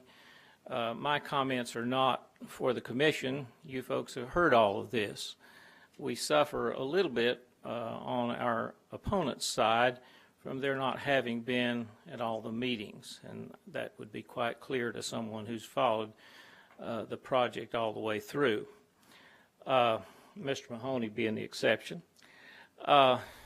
We've had professional testimony here on the traffic. The impact is nominal, and it's at different times of the day than our normal busy hours. We have made much of the fact that if not this, what? And I appreciate what Ken said about the houses that exist now. I built low-income housing for 5 years before I retired. I think that's the market this would go to. The houses of the quality and cost that are in Cottage Creek and Sweetbriar will not be built on this site. They'll be smaller starter houses, and that impact on the entranceway to the city is not as desirable as a nice facility that would be built as we propose, and that would be perpetually landscaped and be an attractive addition to the entranceway. You can discuss the idea of residential or commercial. The people who live in these places are called residents. That's pretty residential. By the way, you can take my picture. I'm quite pleased to be associated with this side of the project. So I won't go on and on, but I wanted to say those things more for those who oppose the project than for you, because it's been quite well vetted here in front of you. Anybody else? Peter Falk, Linksview Drive, Knoxville. I am the developer and working with the Heron family on this property. And as Elmer said, we've discussed a lot of the specific concerns, I think. But I wanted to do two things. I've offered to meet with the neighbors if this is approved and get their input, suggestions. I know we have the architectural design standards, but more heads, more ideas. I'm certainly open to that. And my wife is anxious to make this the flagship autumn care facility. If you look at our other two, they would meet your architectural designs already, but she's very excited about this possibility in Farragut. And it would not only be the gateway for you, it would be our flagship facility for our facility. And we're willing to make a significant investment in the exterior and the landscaping to meet or exceed the expectations. So I think it would be something not only we would be proud of, but Farragut could be proud of as well. Thank you. Let me just mention that getting back to the point of this item is not really necessarily to talk about a specific use for this property necessarily. It's just whether the civic institutional land use is an appropriate land use in that context. Like I was shown earlier, there are some civic institutional land uses nearby but not around this property. And if you look at the general plan of development from the high school to the primary school, it's a civic institutional plan of development. I mean, quite honestly, that triangular piece of property should have been designated as civic institutional on the future land use map, but it wasn't. So that's really kind of reeling that back in. That's really the question before you all, is whether you think that future land use is appropriate for that, not necessarily whether a certain project on that property is appropriate, but is a civic institutional land use a good match for that property in that context? Jody Zahn, 11510 Cottage Creek neighborhood. And this may be more appropriate for the next one, but I'm going to say it at this one as well. I think that there has been some discussion around the fact that if we're not all here at the meeting and we're not all standing here at the podium, that we're warming to the idea of that being rezoned. And I just want to clarify that that is not the case. We have every homeowner in Cottage Creek who has signed a letter opposing this. You've received that letter, and so I want to go on record that we are not at all in favor of this, and contrary to any publication in the newspapers or notes or minutes, we are not warming at all to this. And the other piece that I would say is, as it relates to the professional testimony that's come in, I would certainly give a lot of credence to Mr. Tuller's testimony, because he sat there at one of the facilities for a good portion of time and watched the traffic and watched what happened. So I would consider that testimony just as important as any testimony that has been presented to get this piece of property rezoned. Again, I would ask you to please consider that we are the neighborhood in Cottage Creek that is backing up directly to this property, along with Mrs. Reeve. And I'd also like to note for the record that on many occasions at this meeting, we have been told by the developer and that team of people that Mrs. Reeve is very much in favor of this and is okay with this, and she's happy. Yes, I don't feel that that's the case tonight. I've heard something different. I do. If you're going to talk, let's let her finish, and then. Okay, so that's really all I want to do, is make sure that you all know that we are absolutely opposed to this. There is nothing that we've heard that has changed our mind or our position. And frankly, to rezone this as civic or institutional at this point, I agree that going back to the previous vote where it was, okay, now let's put assisted living into S1. Now we're going to rezone this property as S1. Now we can get this specific development onto this property. It's all leading from one to the next.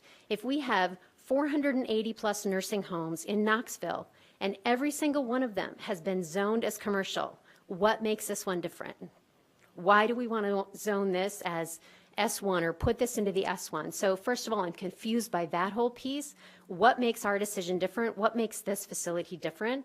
And I just feel like this whole thing is one, I guess, progressive path to do a special favor for this particular person or this developer, rather than taking into account the community as a whole and the Cottage Creek neighborhood. Thank you.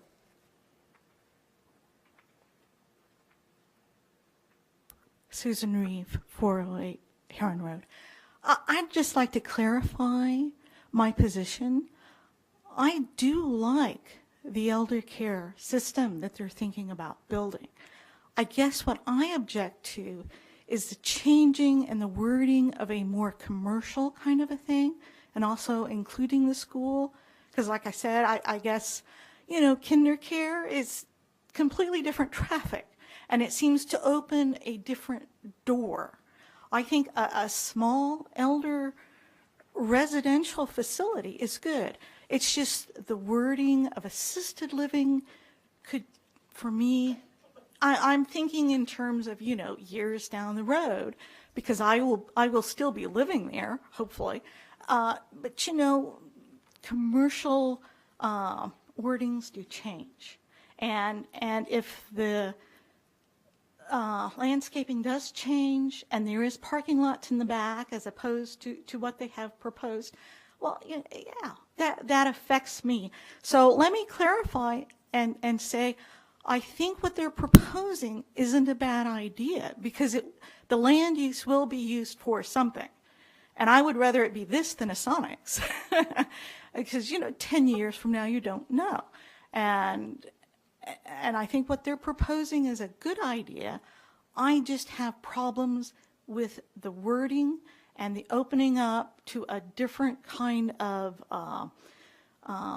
zoning, because I'm not sure what all that includes, because to me some of the wording just seems vague. And so that's my concern. Okay. Thank you.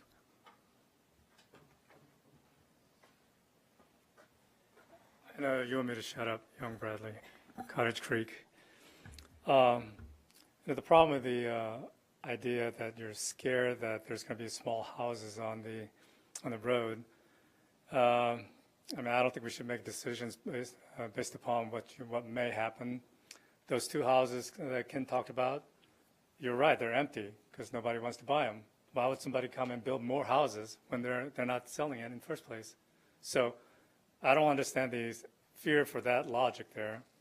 The traffic, they do actually present all this information about the traffic, but the traffic information was presented by people that they hired based upon traffic history, not what is going to be. We're not looking at what is in the past, we're looking about what will happen. And I think that this is something that you kind of need to really think about in terms of traffic. We say that it's not going to be a problem right now, and it wasn't a problem maybe a year ago, but what will it look like 4 years from now, 5 years from now? Were you guys not planning to build a large, the Farragut Center?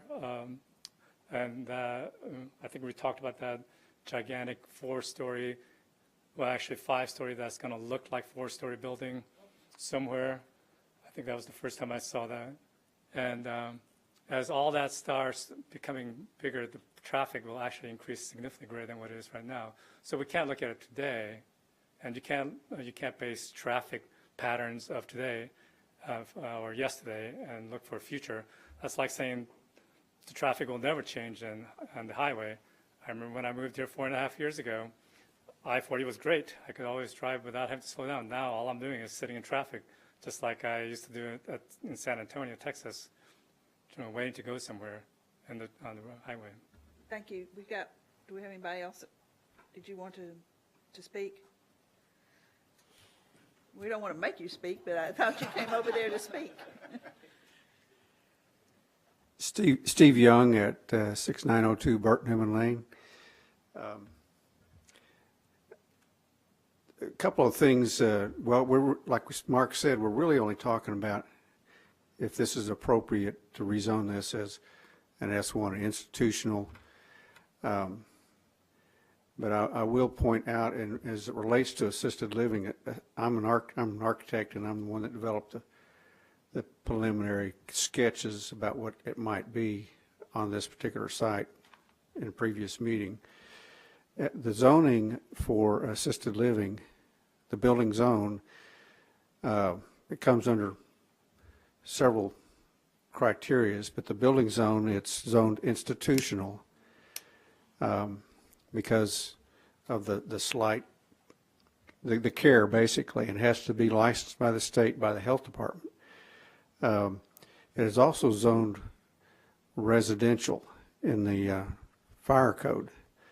So there you have exactly what we've talked about as a use, that it is both residential and institutional, and as Mark said, it's an excellent transitional kind of use. And you are talking about transitional because you're talking about Campbell Station, which is a 5-lane, is a five-lane road there, and big stoplights. And as it's been said, the reality is that nobody's going to want to build a house there and live there. So we have to look at what, in terms of the owner of that property, what's a reasonable use for him as a property owner to be able to have the right to use his property versus it being just an adjacent piece of property that has weeds growing on it and nothing happening there at all, other than it might be nice if you did live there next to it to walk through it if you like wandering through the weeds. But at any rate, it is assisted living is very specific, and it's overseen by the state health department as to what it becomes. And it is residential in character, and it is institutional in terms of you are caring for the elderly. When you talk about the people who live there, the criteria is 62 years old, but people do not move into them unless they have a need. People stay at home. So you generally find people actually living there are either 62 years old, but they have a medical issue, or they're older and they have a need for some care. But again, I think the main thing is we need to respect that the owner of this property should have a legitimate use of this property that he is able to utilize it for. Okay, thank you. Mark, do we have enough time, or do we need to take a break for film? Take a break in about 5 minutes. You might as well take one before the next item. We'll put this on the agenda for a vote next time if y'all are comfortable with that. So we will be voting on it next time on this land use change request. So we want to take the break now? I think that's probably fine, because the next one might take I don't want to get started in that and then have to take a break. So it'll be about 5 minutes in order Yeah, for them about to 5. change film.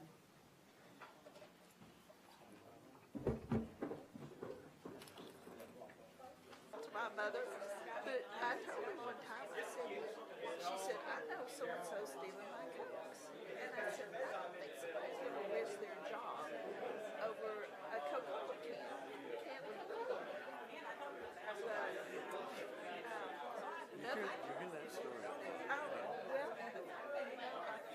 I didn't figure out. Somebody told me. She called me one day and she said, well, they just wiped me out last night. She said they took it. I had just bought a big screen, new flat screen TV. And I said, did they get your TV? No. And I said, well, anything else in the room is not that valuable. It's easily replaced. But the TV is kind of expensive. So I kept asking a few questions, and finally I figured out. They found it. I called the desk and asked them to go look for it, and they found it under her pillow. She hid it under her pillow, so nobody would get it. Then she couldn't.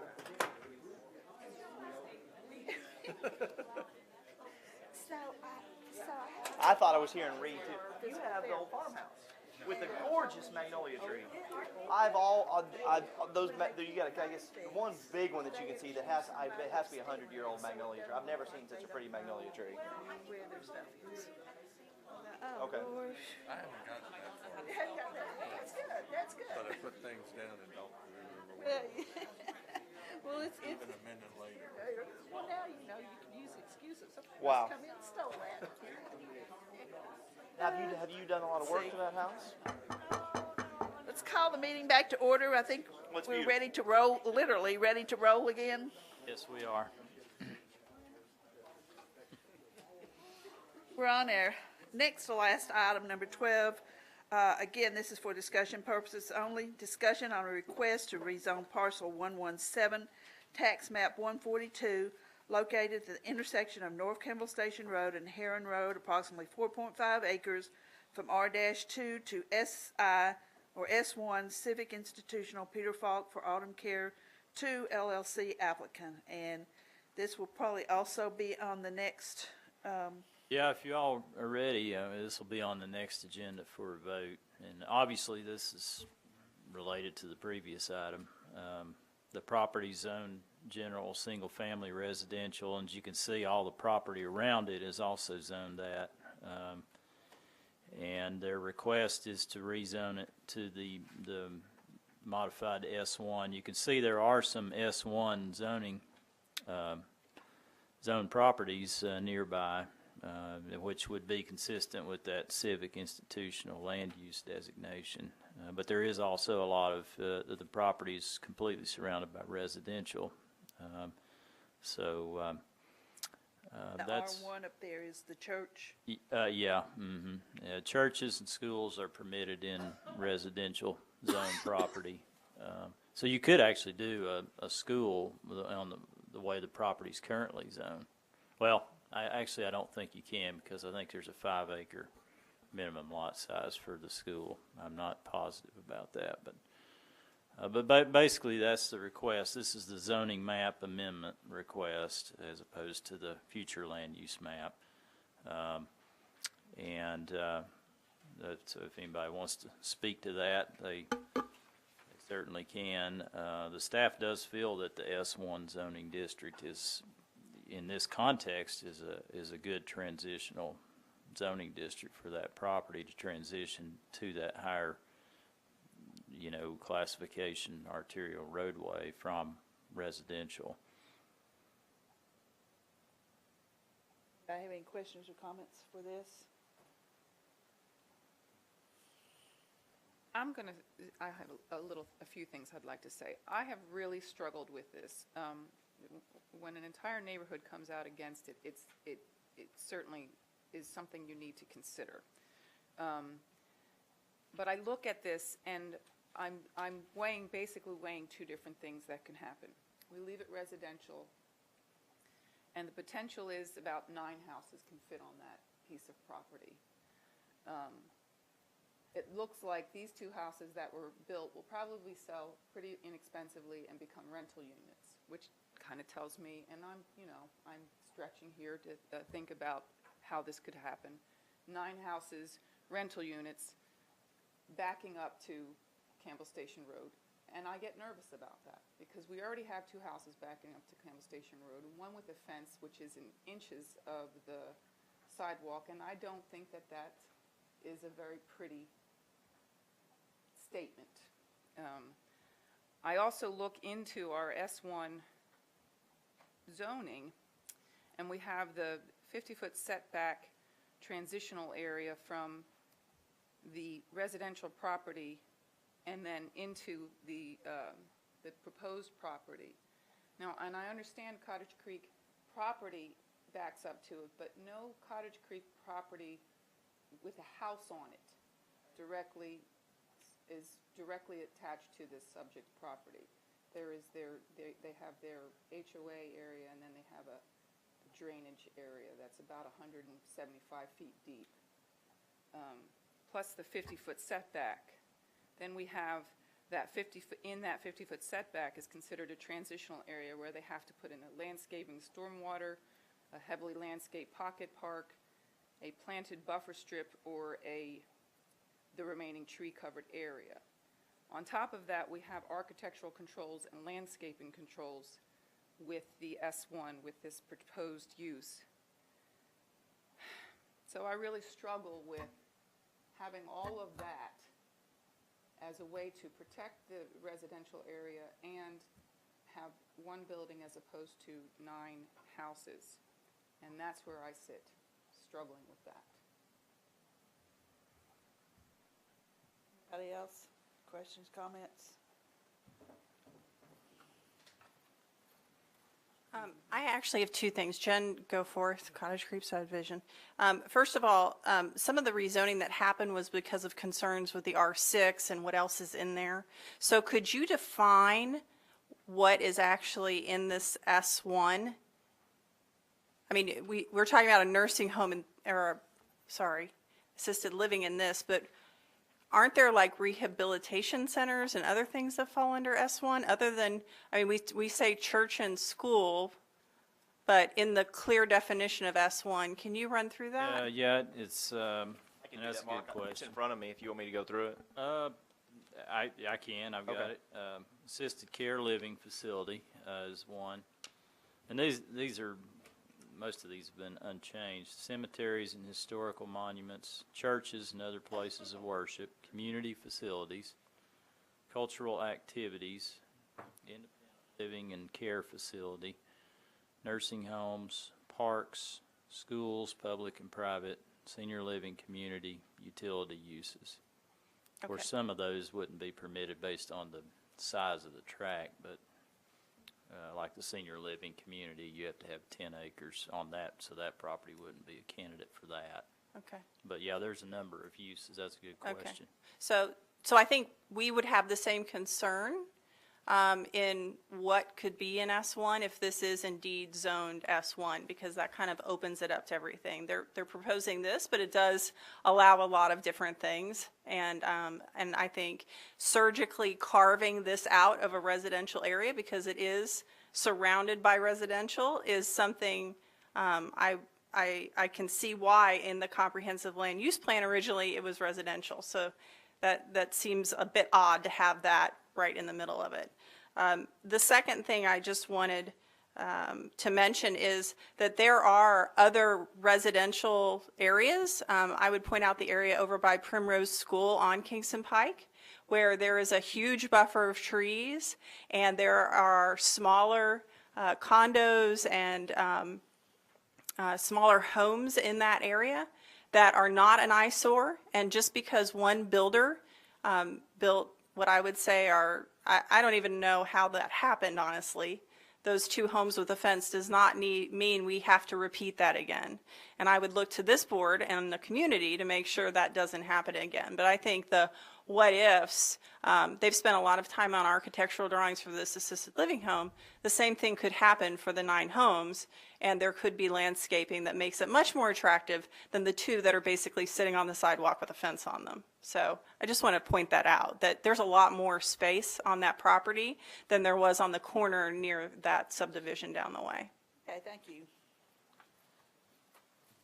So this will be on the agenda for next. Yeah, I think what Louise was talking about is we couldn't require, as part of a residential development, some of the things that we can require if it were developed with many of these S1 uses. I think that the was landscaping and all. We landscaping and lighting, the architectural design standards. You know, they have to meet those, whereas a house doesn't have to do that. A single-family house. Residents can do along with their landscaping and everything else. Carol Christofferson, 11320 Gates Mill Drive. Just real quickly, I totally understand Cottage Creek's concerns. It makes sense to me if I lived in Cottage Creek. I think the fear of change is always a very powerful driving force. That property is going to be developed. I think we've spoken up many times that the Sweetbriar residents, I do not have a letter from 215 houses that say the assisted living is great, but everybody, probably 20 or 30 people in Sweetbriar think it's a great idea for use of that property when it's explained to them what all the alternatives are. And I just wanted to clarify one final thing that was just spoken about. There is no control over individual houses that would be built on that property. Isn't that correct? There's no landscaping requirements.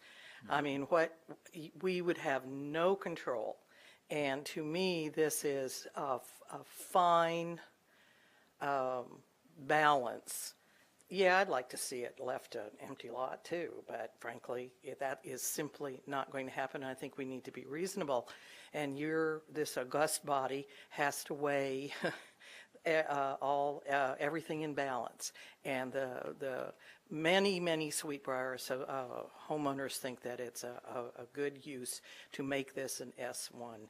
And I don't think that anybody at this point is looking at a switcheroo that the senior, assisted living is not going to be what's on that property. And I also understand Betty Dick's concerns that the size of the building has to fit on that property. First of all, it's on the top of a hill, so I'm grateful that it's a one-story building. A two-story house would look huge there. So I think we all have to, we're just going to have to compromise on what's going to go on that corner. Okay, thank you. It could be 2 stories. Young Bradley Cottage Creek, yes, it's 35 feet. That's 2 stories. Every time I hear the opposition come up and talk, there's always a fear about what could possibly be. Talk about homes that could be built. Well, as you said, since 1980s, and nobody's actually purchased that property to build small homes that they could have done many times, but have not done.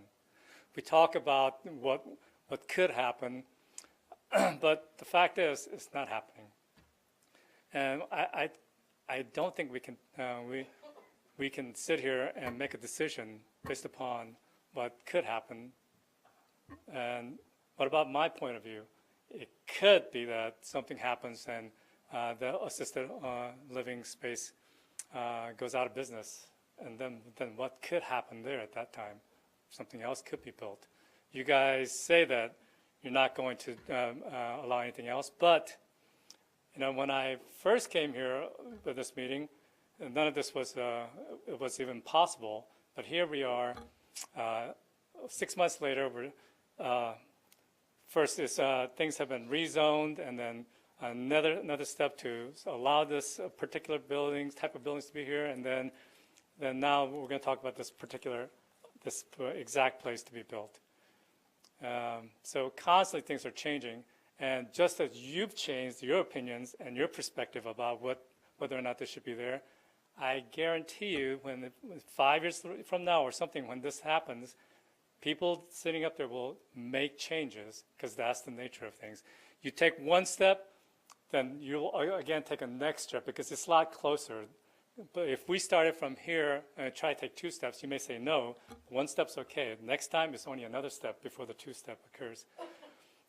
So look at my fear versus your fear against 7 or 9 homes that you're talking about building. They're the same thing. You can talk about it and try, instead of trying to scare you to make a decision, I choose not to be scared, and you should not if you're scared about what could happen. That's all it is, what could happen. She talks about many of the residents, then she says there's 20 of the 200-something residents, and says the ones that I talk to, often when we talk to people, things are not always as clear as it could be. And we brought a sheet of paper with signed signatures saying this is people that were doing it. Not hearsay, but a truth document with signatures on it. Okay, thank you. We have, so next month we can anticipate this then. Yeah, it'll be up for a vote unless anybody has any other I might comments. just offer an idea, and I definitely don't want to be long-winded. It's late. But we have, in the past, placed conditions upon zonings that are above and beyond the base requirements in the zoning district. And it is something that